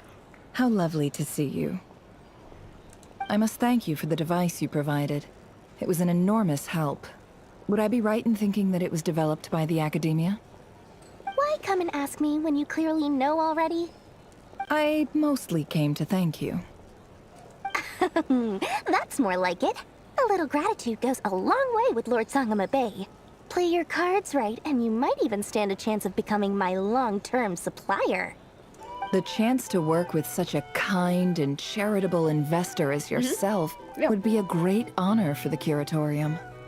Huh? Charitable? Who said anything about charity? First time hearing about it. Let's see. The first plot of land you purchased in Nod Krai, your desert interests, and... Stop! What do you think you're doing? Exposing my investment history! Hello? Wait, what? What's up? I'm sorry. Like, what's going on? Kind and charitable. First plot of land you purchased, your desert interests. Huh? It's nothing to hide from. They're all perfectly legitimate investments. And some of the land you purchased was with the intent of building a sanctuary? Okay. Yes, I heard about that too. How did you... You're a curious case, Lord Sangama Bay. You don't like people finding out about your good deeds, do you? But I'm afraid no matter how hard you try to keep things under wraps, where there's a will, there's a way. You did it for Sumeru, didn't you? It was empty land that was gonna go to waste otherwise. I figured if I built something there, it might at least get some use in an emergency. Disasters are capricious things. They strike without any warning. I've lost family to a disaster before, and I don't want to lose any friends or business partners if I can help it. My elder sister used to dream of finding a sanctuary. Okay. Somewhere with plenty of food, water, and medicine. Where everyone could live happy lives. It was something I looked into, but after discussing things with the Dendro Archon, I decided on a more effective strategy. Yo, is Dory becoming a good character? The tech people handled the tech, and Moneybags provided the Mora. It just made the most sense. It's a pity that so few people know the truth about you. Everyone says that you view everything in terms of Mora, and all you care about is growing your own wealth. So, what's the problem with that? Everyone wants to be rich. It's human nature. So yes, I love Mora, and it's nothing to be ashamed of. But surely you have dreams of your own, beyond just making Mora. You don't get it, do you? My dream is to invest in other people's dreams. And, you know, make a nice little slice for myself along the way. Just thinking about it makes me happy. That sweet, sweet sound of Mora. Thank you. For the device? And the pendant. Huh. Oh, that. I was just returning a favor. Don't worry about it. Seems like we've both been away from home for a very long time. Yeah. So long that I barely remember what my family even looked like. That would be your mother, father, and sister? We're getting some Dory lore, what the heck? Yeah, though it's been years since my sister passed away. It's not like I want to forget them, obviously, but memory can be even more ruthless than the most calculating business person. Beyond a certain point, if something isn't helping you, it just gets rid of it. My sister can't help me now. Slowly but surely, her face is fading from my mind's eye. It's become a vague impression. Not everything will fade. When loved ones pass away, the beautiful memories are the ones that last the longest. Yeah, that's true. If you ask me, that's the one silver lining in all of it. Well, that, plus, I'm sure that life is much better now than it was back then. Oh, absolutely. I have tons of Mora, a big beautiful house, business is booming, and I'm as happy as can be. You've got a lot going for you too. Boss of the Curatorium of Secrets? I'm sure there's plenty of Mora to be made in that line of work. I appreciate the vote of confidence. Well, that was nice. That was very nice. Me who read her story, finally representation. It's very sweet, very sweet. So she's building a sanctuary in Nod Krai. Very interesting. That's the only reason you're here. Really sweet. Like I'm going to make money so that I could help other people. That's pretty nice. Man, I wish we knew this all the way back in Sumeru.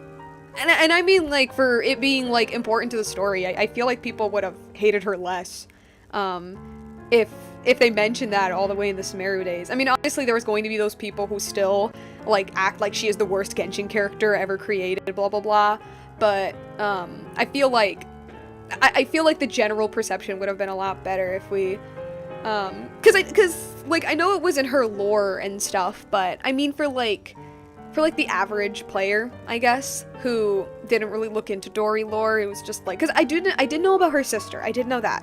About, like, her sister was sick and her family was poor and they didn't have medicine to heal her, so she ended up dying. And that's the reason why Dory cares so much about having money, because she doesn't want to be in that situation again.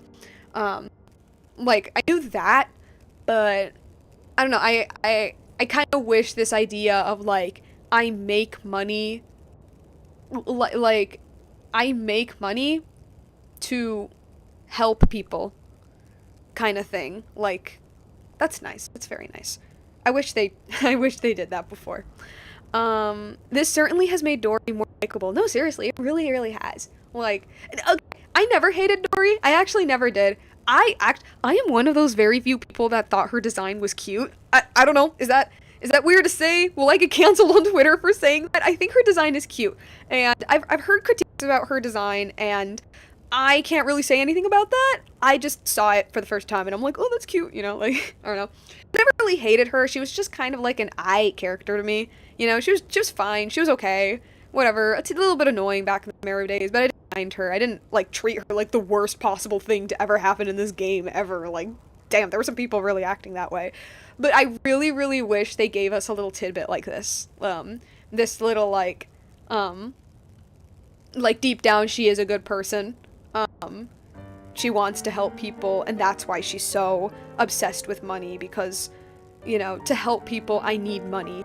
Which, like, on one hand, you want to be like, oh no, you don't have to, but then you, like, think about it, and you're like, there is a little bit of truth to that. I really did like her little line about, like, I'm not gonna be ashamed about liking money.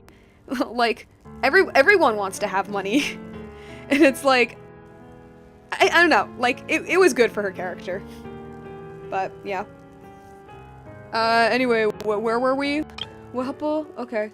That's the only reason you're here. Oh, with Arlecchino? Yes. Oh! I've thought a lot about it. And I've realized that you, me, and Arlecchino should be friends. Aww. So, Drone, take it. I think this is very important. So I felt I had to come and tell you. Well, this is a new one. I'm so moved. I can't even hold my teacup. If that's all, you can leave now. Do you not want to be friends with me? Oh. Or is it that you prefer being co-workers? What is this, Columbina? Are you deliberately testing my patience threshold? Right now, my politeness module is active. But if you say another word, I swear I'll shut it down.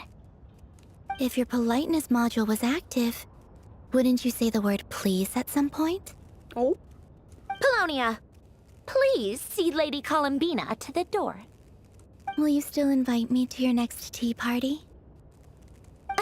What? Yes, I think you will. Bye-bye, dear Sandrone. Silly. Catching up with a friend? Hope I'm not interrupted.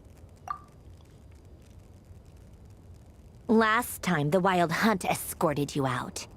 Would you rather I handled it myself this time? We just wanted to, you know, see how you were doing now that it's all over. Why?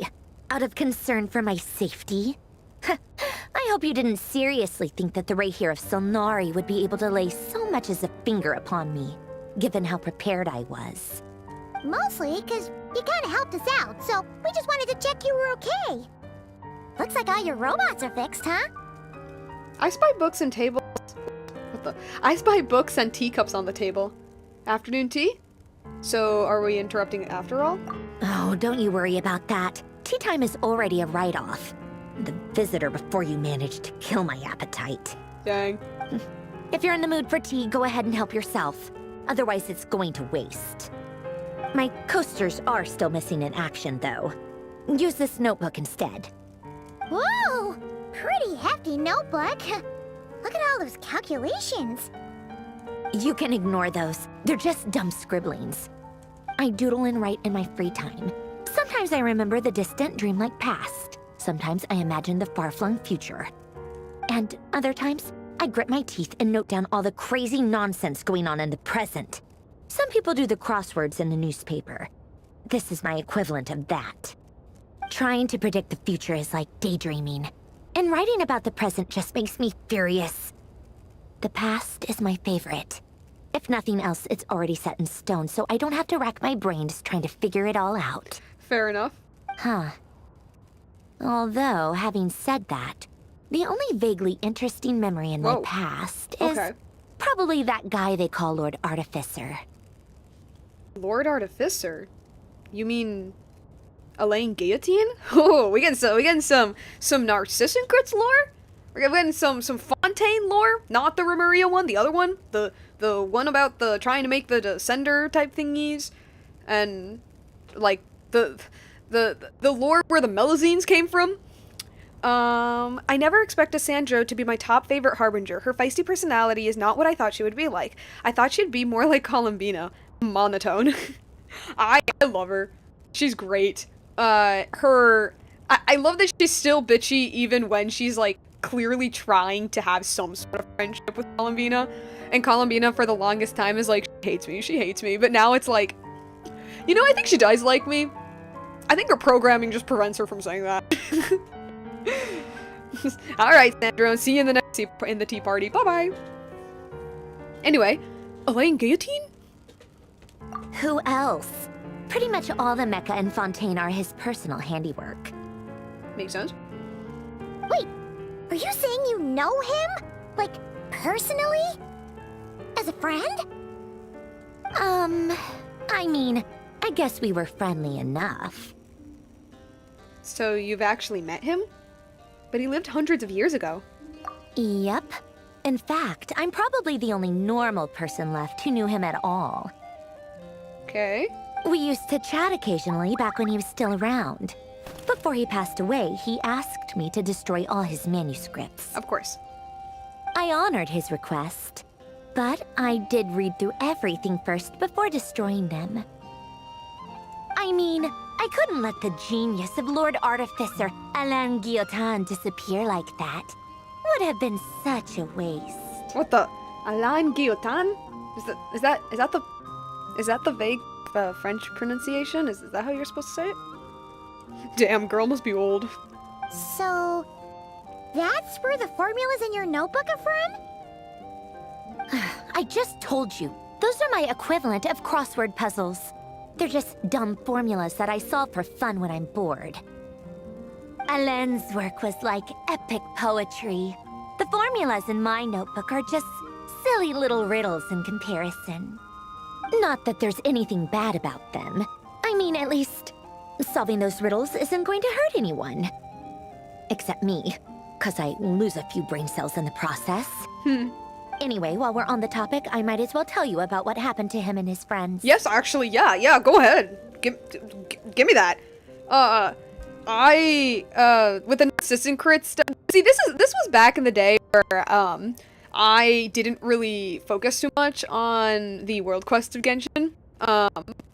So the Narcissus Crits quest line really was one of those quests where I just kind of like skimmed through absolutely everything just to get the gems.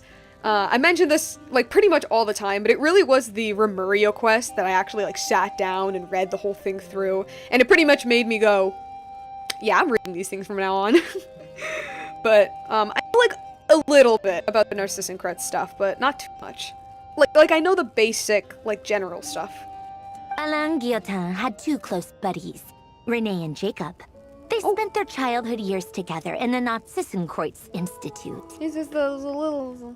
I've seen this picture before. It appears in the quest, doesn't it? I forgot. I literally forgot.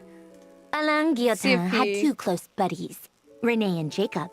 Okay, pronounced the same. Okay. Gotcha. They were all quite competitive, so there was some rivalry between them. But it was a friendly rivalry. But beneath the friendship and the rivalry ran something deeper, a sense of nostalgia for the past. Unfortunately, childhood would end, the prophecy would come true, the apocalypse would arrive, and the future would never be. And the apocalypse was the cataclysm. A mad dream that would normally only capture the minds of lunatics begin to take root in their hearts. A dream of saving the world. Yeah. And if Renee and Alain had been people of lesser wits, that dream would probably have ended up as something for them to joke about in their older years. That didn't happen. It appears in the quest. Okay. I was sure it did, but I didn't remember. But alas, they were some of the sharpest minds around. They nurtured that dream with the full power of their intellect, and it grew into something that ate away at their souls. The first of them to fall under its spell was Renee. Against Alain's wishes, he persisted in experimenting on a mutual friend of theirs to try and save their life. Alain did not approve and parted ways with Renee. No, that was to turn him into a descender, wasn't it? It's complicated. Alain wanted to believe that Renee only did what he did for the sake of their friendship. But when he told me about what happened, I could tell he still had some suspicions about Renee's motives. Perhaps the seed that would grow into a nightmare had already sprouted in Renee's mind. Even then. The next time they met, Renee's soul had been completely engulfed by the dream of salvation. His futile attempt to change the tide of fate only resulted in a wave that swallowed up the world, even before the apocalypse came. And although that wave died down eventually, I hear that it just recently came back with a vengeance. Ooh, what was that about? Ooh. Again, I skimmed that quest, so I don't remember what this is about. Damn prophecies, doing all that prophesizing. How dare a prophecy prophesize? Nod Krai really is wrapping up a lot of things and bringing it to the forefront. It makes those side quests feel even more important. I know, right? Like right now, I'm just being like, dang, now I wish I did read it. As I understand, Renee wanted to live out his dream of salvation once more. Ah, it was that. Okay, yeah. Yeah, he turned into this and he was in the bottom of the... Not in the bottom. Like, he turned into this and he was in the Primordial Sea, if I remember correctly. But I'm told that the attempted resurgence finally died out for good. Yep, it was for me. At long last, Renee awoke from his deluded dream. Though, of course, by then it was far too late. You don't prevent the fate, you're just making it faster. What do you think of Renee? Do you admire his transcendent genius? His view that any price was worth paying to achieve the lofty goal of saving the world? Well, considering the Chasm quests, where we learned that our sibling had this exact same mentality and tried to turn on that machine thingy that had 1% of curing the curse of the wilderness / immortality, but it also caused immense pain to Hilichurls. Like, the Traveler said, like, no, that's not fair. You don't get to decide the fate of, like, people like that. Or, like, I don't know. What I'm trying to say, I'm not saying it in the best way. I guess I just mean that, like, our sibling has a very similar, has a very similar viewpoint as Renee did. And our sibling was like, no, you can't, like, oh, even if it's 1%, yeah, but it's 1%. You know, that's effectively 0. Or do you despise him? Dismiss him as an evil madman who wrought havoc on the lives of everyone around him as he pursued his delusional dream. Now I wonder what she says if you skip the quest. I don't know. Like, I think he can be both. I think two things can exist at the same time. Like, you know, an absolute mad... And I'm talking about the sibling, too, because I'm trying to find, like, a comparison thing between them. Like, I think they are crazy in what they're doing, but, like, you can still admire the attempt, you know? You can still admire the intention where it came from. Same difference, really. Just a matter of perspective. I want to reread every story in Fontaine. Ooh. I admire him. I don't admire him. I don't know. Well, okay. Considering I know a lot, because Sendrone didn't mention it, but a lot of it had to do with Descender. I'm thinking about it. I know that this is, it's not, I know it's not serious, but like, I mean, I guess I'd go with, I don't know, because it's I think for the Traveler, there would be, for the Traveler, it would be, I don't admire him, because again, I'm just thinking about the Chasm quest with the Traveler's sibling, where the sibling, as I mentioned like 3 times, had a very similar mentality, and the Traveler is like, no, you know, this idea of like, oh, even if it's 1%, if there is only a 1% chance I can save the Hilichurls, and the Traveler was like, no, you don't decide something like that. You don't play with people's lives like that. It might have come from a good intention, but the chances are so low, you're basically treating them as guinea pigs. Doubt they'd consider that possibility. I'm pretty sure they have quests that reference limited events, even if you haven't gone through them. It depends. It depends on the quest. Like, some quests don't really care. Some quests are just like, we're just playing it straight through. While other quests, they do change up the dialogue a little bit. I do like this. Asking this question makes you think. Like, I know it doesn't really matter. Obviously, in the cutscene itself, Genshin isn't, like, that type of game. But, I mean, it is a genuine thing to think about. Like, I personally think that the Traveler would say, no, I don't admire him. Because it's a similar, like, your intentions are good, but the chances are so low you're just playing with people's lives at this point. And it made you go crazy.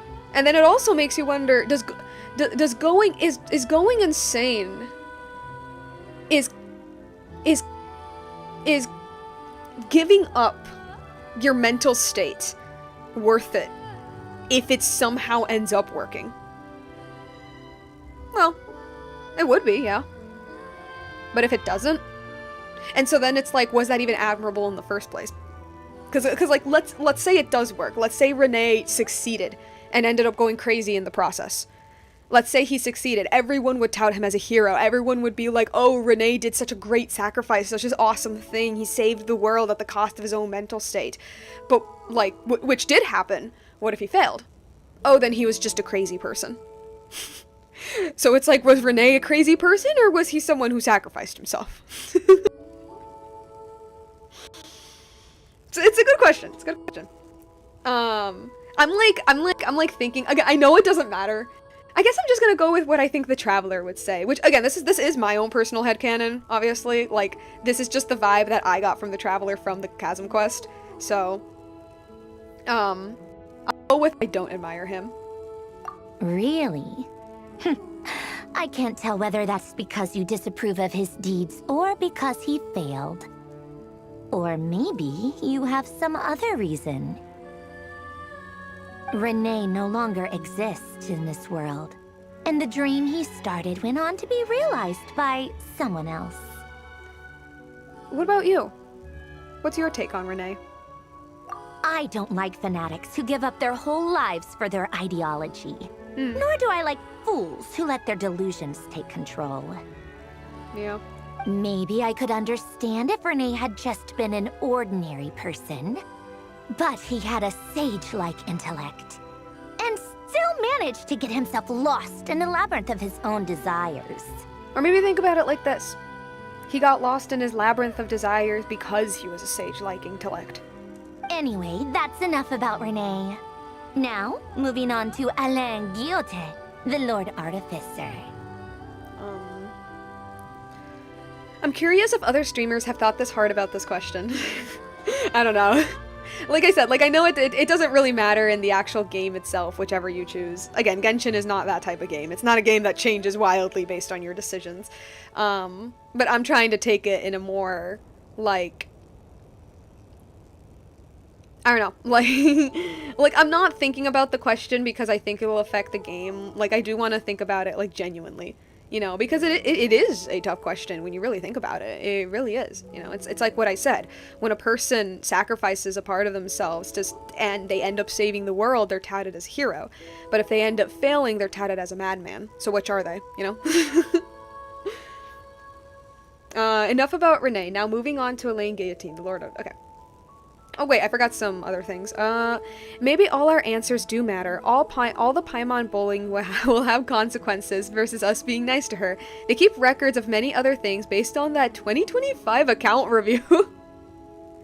I mean, it could be, like, if there are changes, I expect them to be pretty minor. Genshin feels like one of those games that has a very specific story and they're sticking with it, generally. They just might change around some details. I know what he did, I value that, but I do not admire his methods. That's completely fair. I choose don't admire. I said my reasoning resume before. Yeah.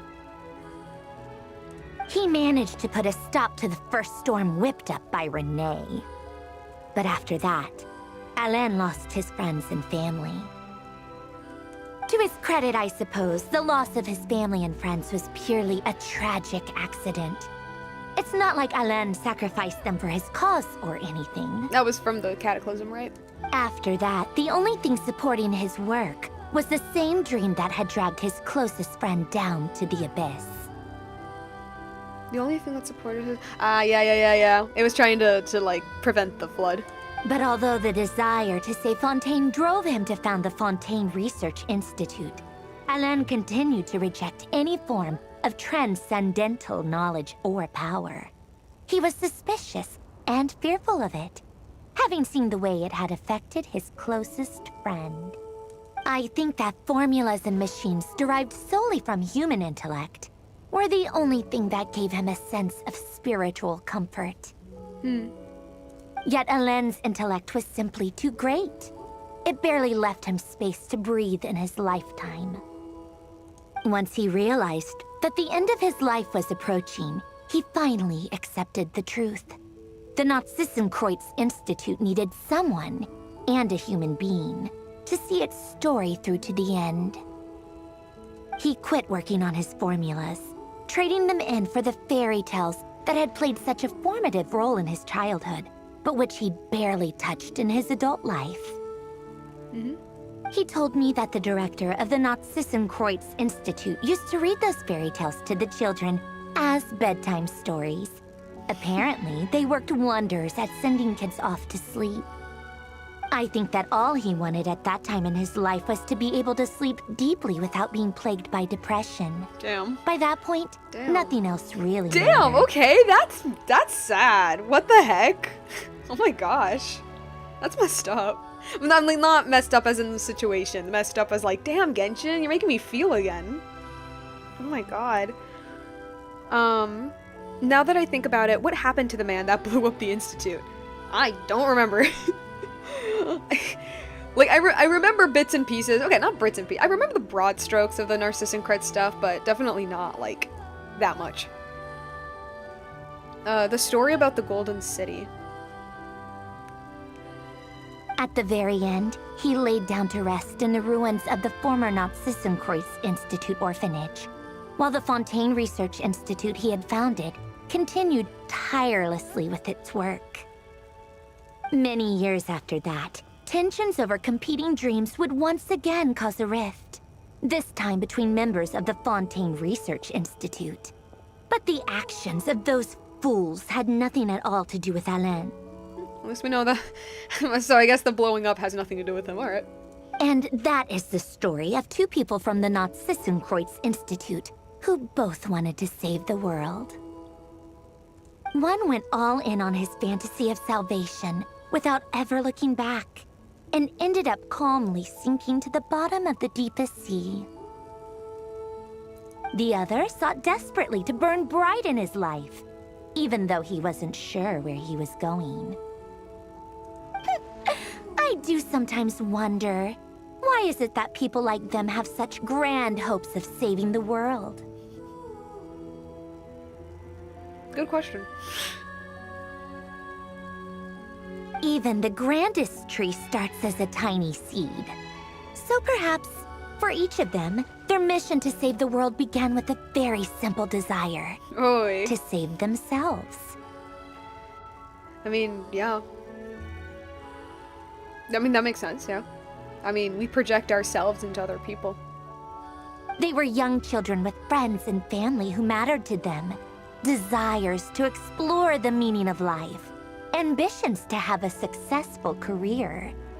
They didn't want to see all of that taken away in one fell swoop. Probably because they live in it? Yeah. Or maybe they just wanted to find something to anchor themselves within the chaos, to stop them getting quietly swept away by the storms of life. But instead, the search for their own salvation took them down the rocky road laid out by fate. Do you think think the desire to save oneself is enough of a justification to try and save the world?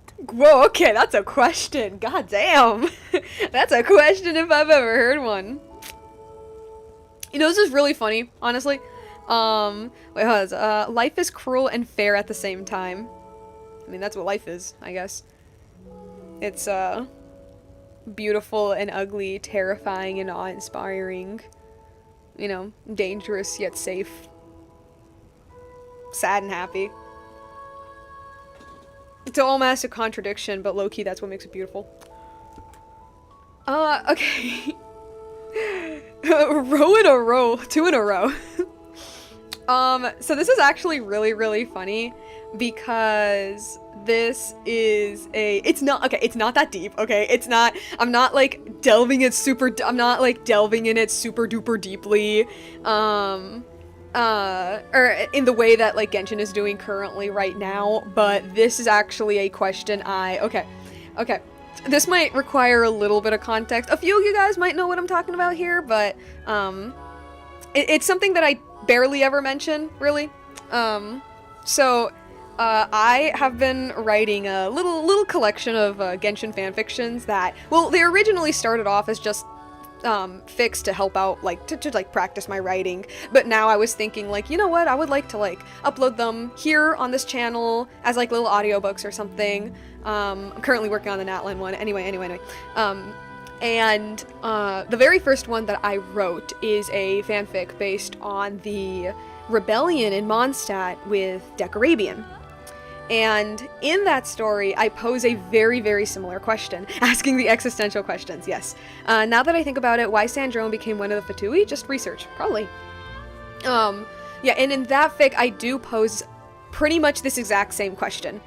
Obviously, not as deeply or as philosophically as Sandrone is putting it, but it is a thing that I do have brought up, where I have like little freedom fighters, the like nameless bard and the other characters, including Venti as a wind spirit, talking about like why they want to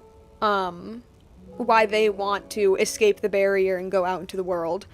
And because like throughout the story, when they're talking with like the Mondstadters, you know, they're saying this like, oh, this is good for the people, it's good for the city, it's good for us, it's all of that. And then they have a little conversation, and a couple of the characters say like, I'm gonna be 100% honest here, I'm doing this for myself.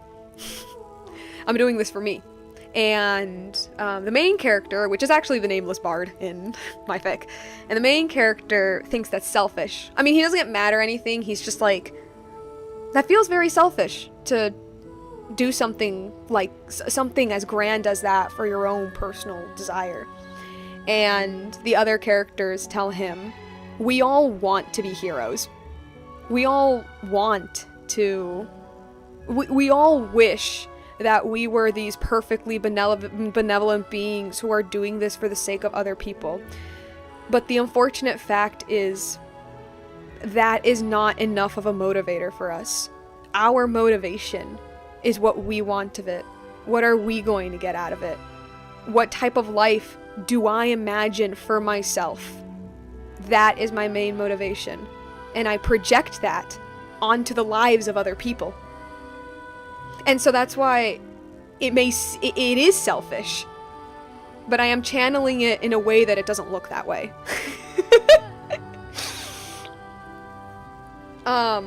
So to answer, or at least that was the thing I have. Whether or not I portray it well, that's for all y'all. That's for y'all to decide when I eventually like make that when I eventually like do my little audiobook for y'all. So basically to answer Sandrone's question, in the way that Renee did it, it's I wouldn't say it's justifiable. Because, like, Sandrone didn't mention... Well, okay, she did kind of mention it, but not only did he ruin himself, but he ruined, like, one of his friends, literally turned him into a gloopy gob. A little gloopy globby, little slime-looking thing. Not a slime, but, like, glob. Right?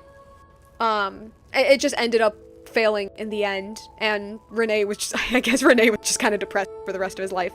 So with Renee, I would say no, it's not. But... chapter's gonna be fire, thanks. But when you channel that little bit of selfishness to be your motivation for helping other people. But I guess Renee did something similar. I mean, I guess it all depends on your actions, but risks need to be taken. It's But I feel like if you can channel it in a certain way, I think it is justifiable. Because at the end of the day, we're all people. You know, we're all people. We're all just, like... It's in our nature to preserve ourselves. Self-preservation is one of the most natural things we can do. And if we use our self-preservational nature to preserve other people, I don't think it's that bad. I don't know. So, I guess what I'm trying to say is, in this game where it really doesn't matter all that much, yeah, it's enough. The way you said that sounded just like Alain. Thank you. I asked him the same question back when he was in his prime, putting all of his energy into his work. He gave the exact same answer as you did.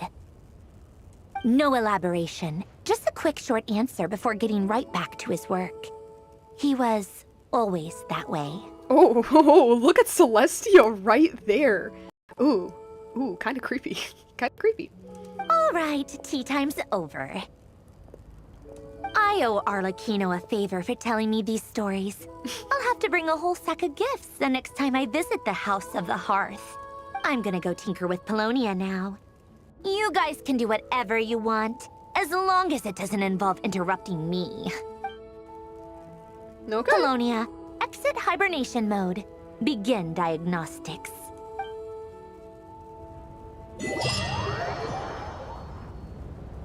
Are we done, or is there still more? I feel like we low-key should have been done a while back. Oh, no. That is?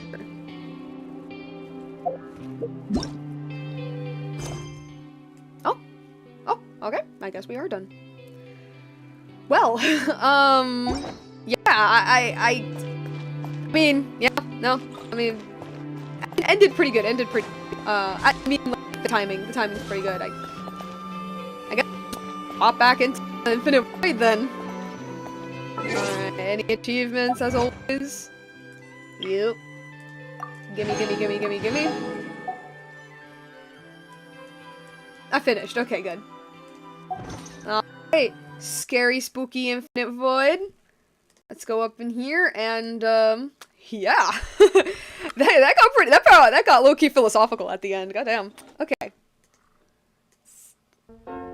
Little music back on. Let me read all of the comments that I missed from you guys.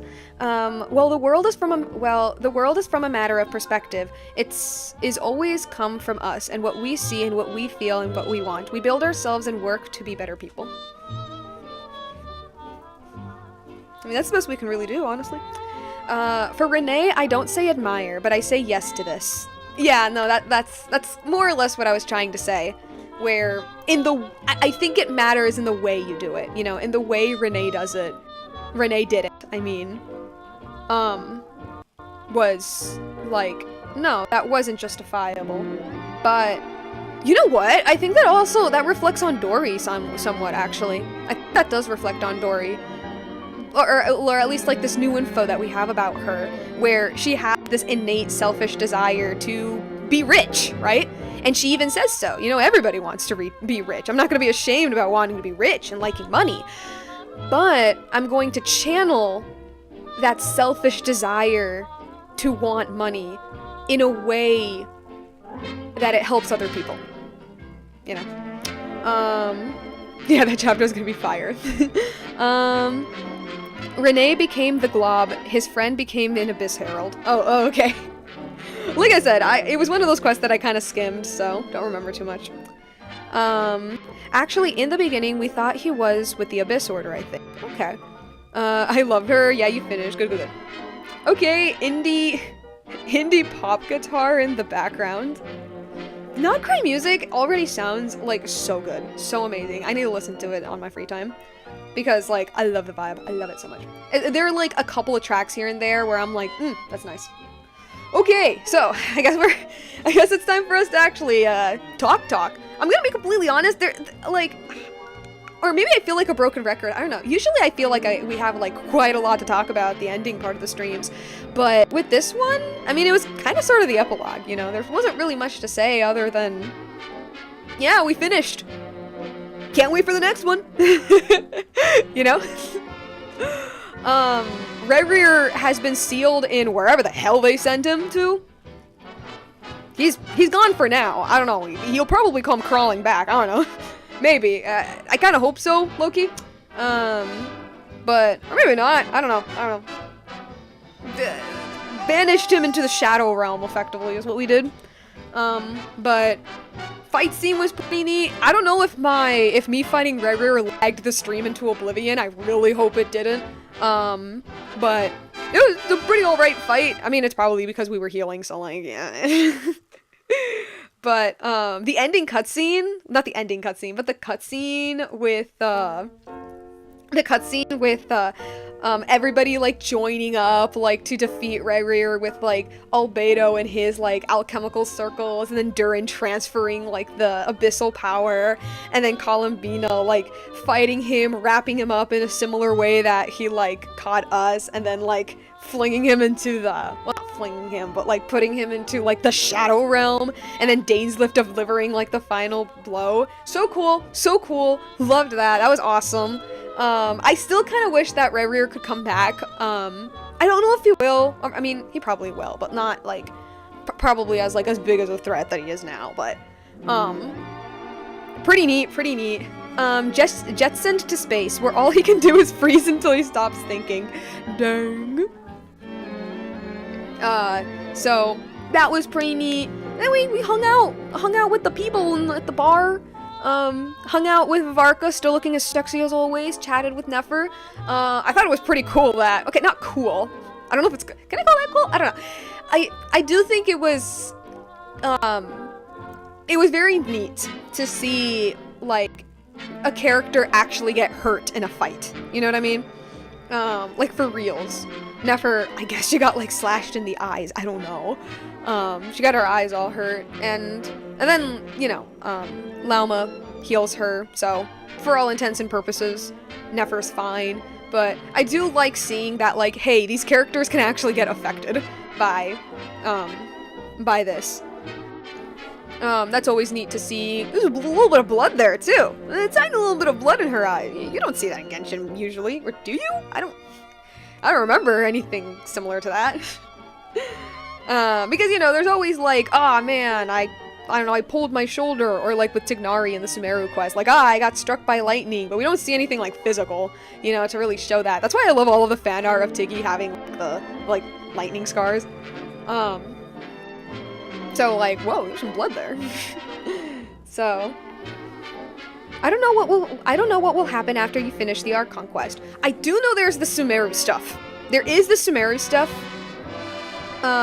Does this mean Nefer will have eye scars in her model? I doubt it. Unfortunately, I think that's just story stuff. Now it's like, what's next for Nod Krai? I mean, yeah, we just gotta wait, see what happens. But I'm 100% playing the Sumeru stuff. I do not want to miss this, this event quest. I heard it had to do with Deshret.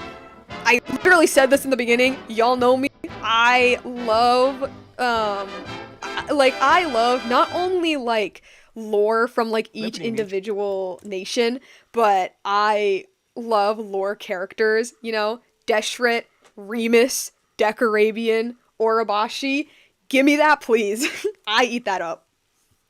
I really hope that we actually do get a decent chunk of Deshret lore, though, because I've ranted about this before, but the Golden Slumber quest was very underwhelming for me, and like I also say a million times, to be fair, I did learn basically everything I already knew about Deshret and his lore, like, it still felt very underwhelming, you know? It felt like one of those quests where it really was more about the characters, the, like, NPCs that we hung out with, than the actual character I think we should have been focusing on. It's the same issues as the story quests, I feel. Very same issue with the story quest. Not that the NPCs are bad or anything. The NPCs were really fun, I liked them, but for me it was like, oh, but this is a quest about Deshret. You know what I mean? I want to learn about Deshret.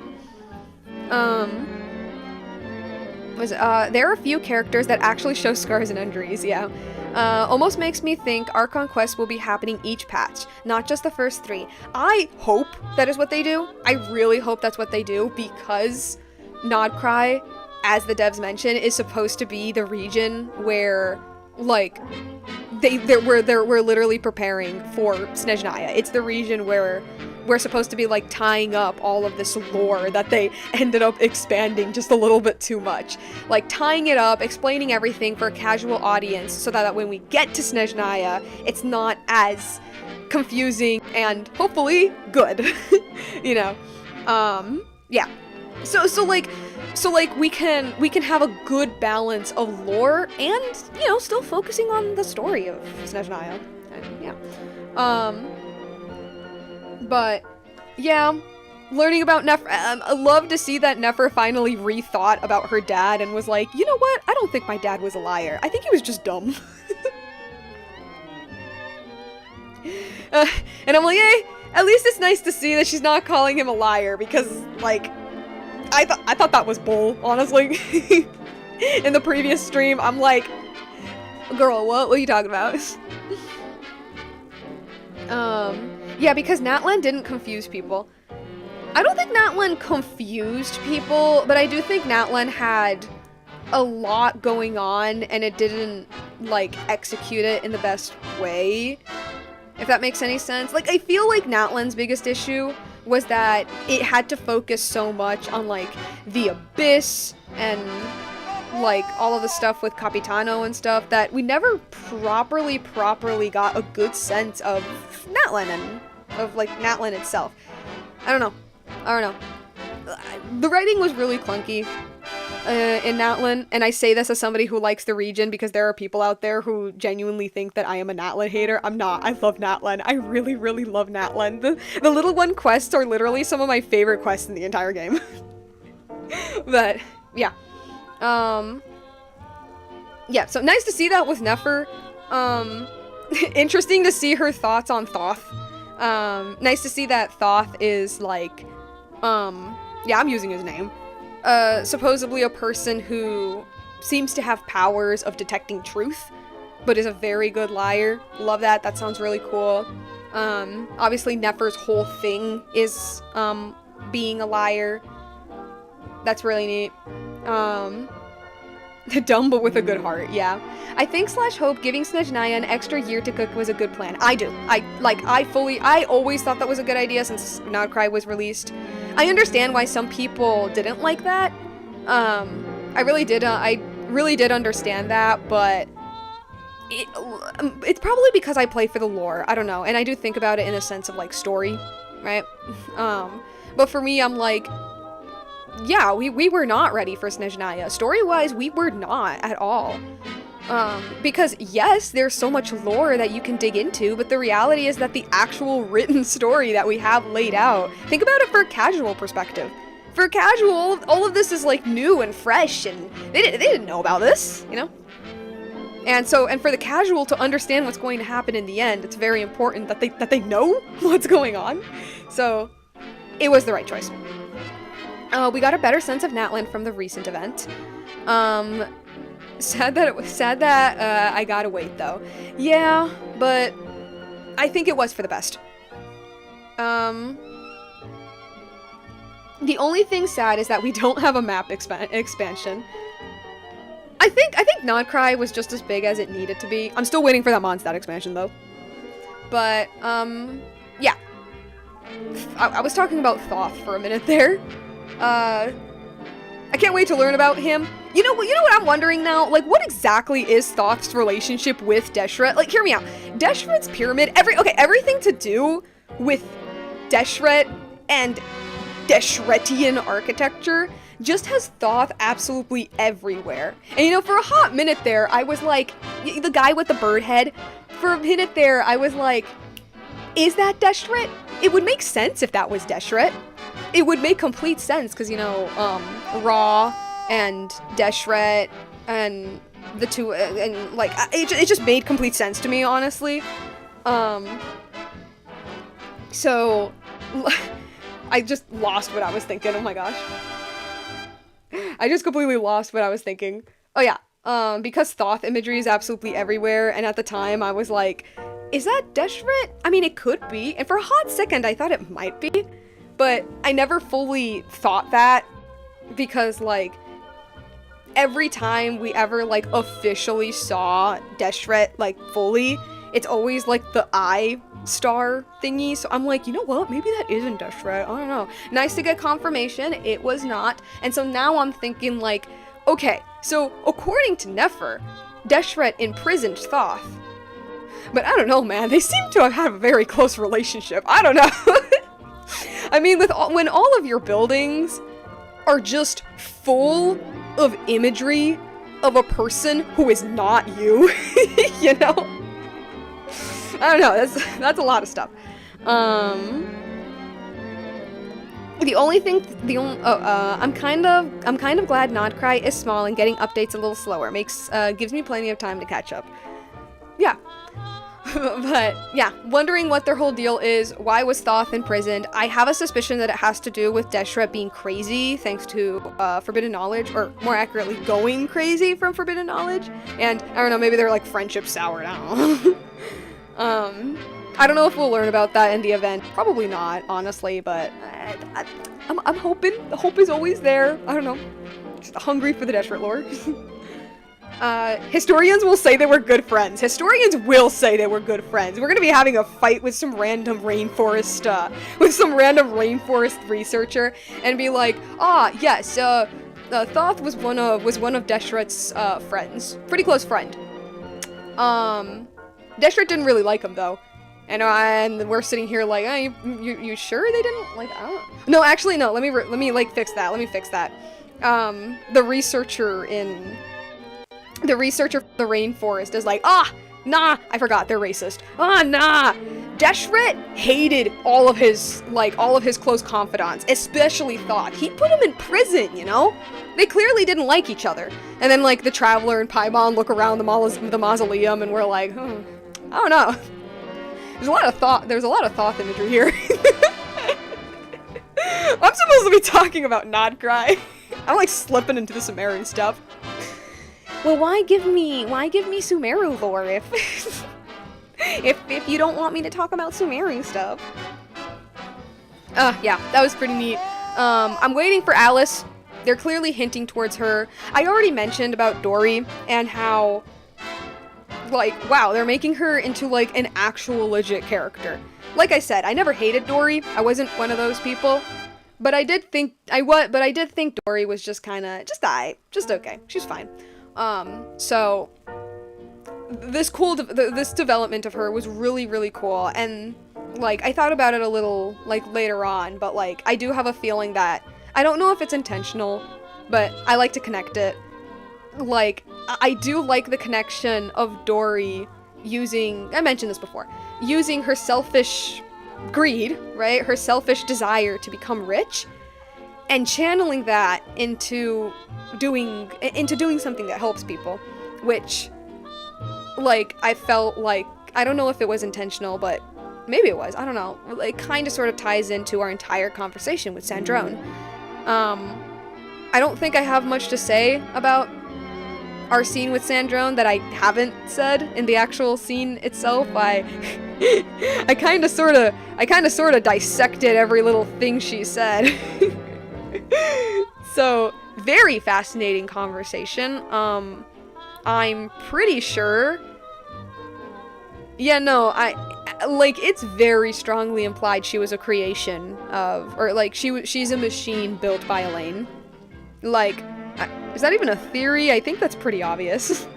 I think that's pretty obvious. She's definitely created by Elaine, and She looks a lot like she looks a lot like his sister. Like in the picture. In the picture they show. Because Elaine has a sister named Marianne. It was Marianne, right? Yeah, it was. And from what I remember, Marianne dies. And, like, yeah. So, like, I don't know. Elaine created the marionette, probably, as a way of replacing her. Nice to know that he was depressed. Okay, I mean, not nice to know. When I say nice, what I mean is that, like, interesting. You know, it's an interesting tidbit about a character who, you know, because he's a lore character, will never properly appear. So it's nice to get some, like, real depth in a character like that. So that's what I mean when I say nice. So, nice to know that he was depressed. Mary Annette! Oh! That's good, that's good. But, yeah, yeah, no, so he definitely created her as a way to replace her. That's depressing. That's very depressing. I wonder if Marianne was kind of bitchy in real life. I mean, not in real life, but I mean, like, the real Marianne. I wonder if she was bitchy. I don't know. But, yeah. Also, her relationship with Columbina, absolutely adorable. I think I already kind of mentioned it. I do think it's funny that, Columbina, I guess, like, her character arc, so to say, I don't know, her little thing with Sandrone is kind of sort of just learning that this is just kind of how Sandrone is. Like, oh, she's, like, screaming at me and telling me to get out. Oh, that's just how she shows affection. Okay then, Sandrone, see you in the next tea party. It's funny, it's really funny, it's cute. Very cute. Love to see...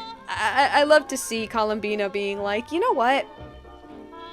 I think some people in the Fatui were actually not that bad. You know, I think Arlecchino, I think Sandro might have actually, like, wanted to be my friend. Not everyone in the Fatui. You know, there's a certain doctor there, but some people there, they ain't that bad. They could be friends. That's cute. That's really cute. Okay, so it's getting pretty late. This stream went longer than I thought it would be. I was hoping this stream would be kind of short, but dang. Okay, they just had to give me stuff that I had to, like, go on and ramble about. Durin is adorable. Did I mention Durin's cute? Except Totore, literally. Yeah. So that was pretty neat. Yeah, no, I need to stop myself. If not, I'll just be going on and on and on forever. And, like, yeah. Okay, so, for next stream, it's an always KJ says hi, hello. Unfortunately, we will be ending the stream. This is, like, my ending section, unfortunately. I just got Zhongli today. That is awesome. But, yeah, I think I'll end the stream. As for In One Wish, that's even more incredible. Yeah, for next stream, it's as always, it's whenever I can. I'm pretty sure I will be able to stream either tomorrow or the day after. It all depends whether I can or not, but I should be able to, at least, like, how I'm thinking of it now, unless something comes up. It's always same thing. Y'all been hearing the exact same thing a million times. When I can stream, I will. And when I can't, I won't. That's how it goes. Also, no, okay, I can't properly say. The Epic Part 2 review is moving at a steady pace. I can't tell y'all when exactly it's going to be out because I don't know. Because I'm so bad at scheduling. But it's moving at a steady pace, so stay excited for that. And yeah, no, that's basically it. I mean, yeah, that's all I got. Bye! Bye.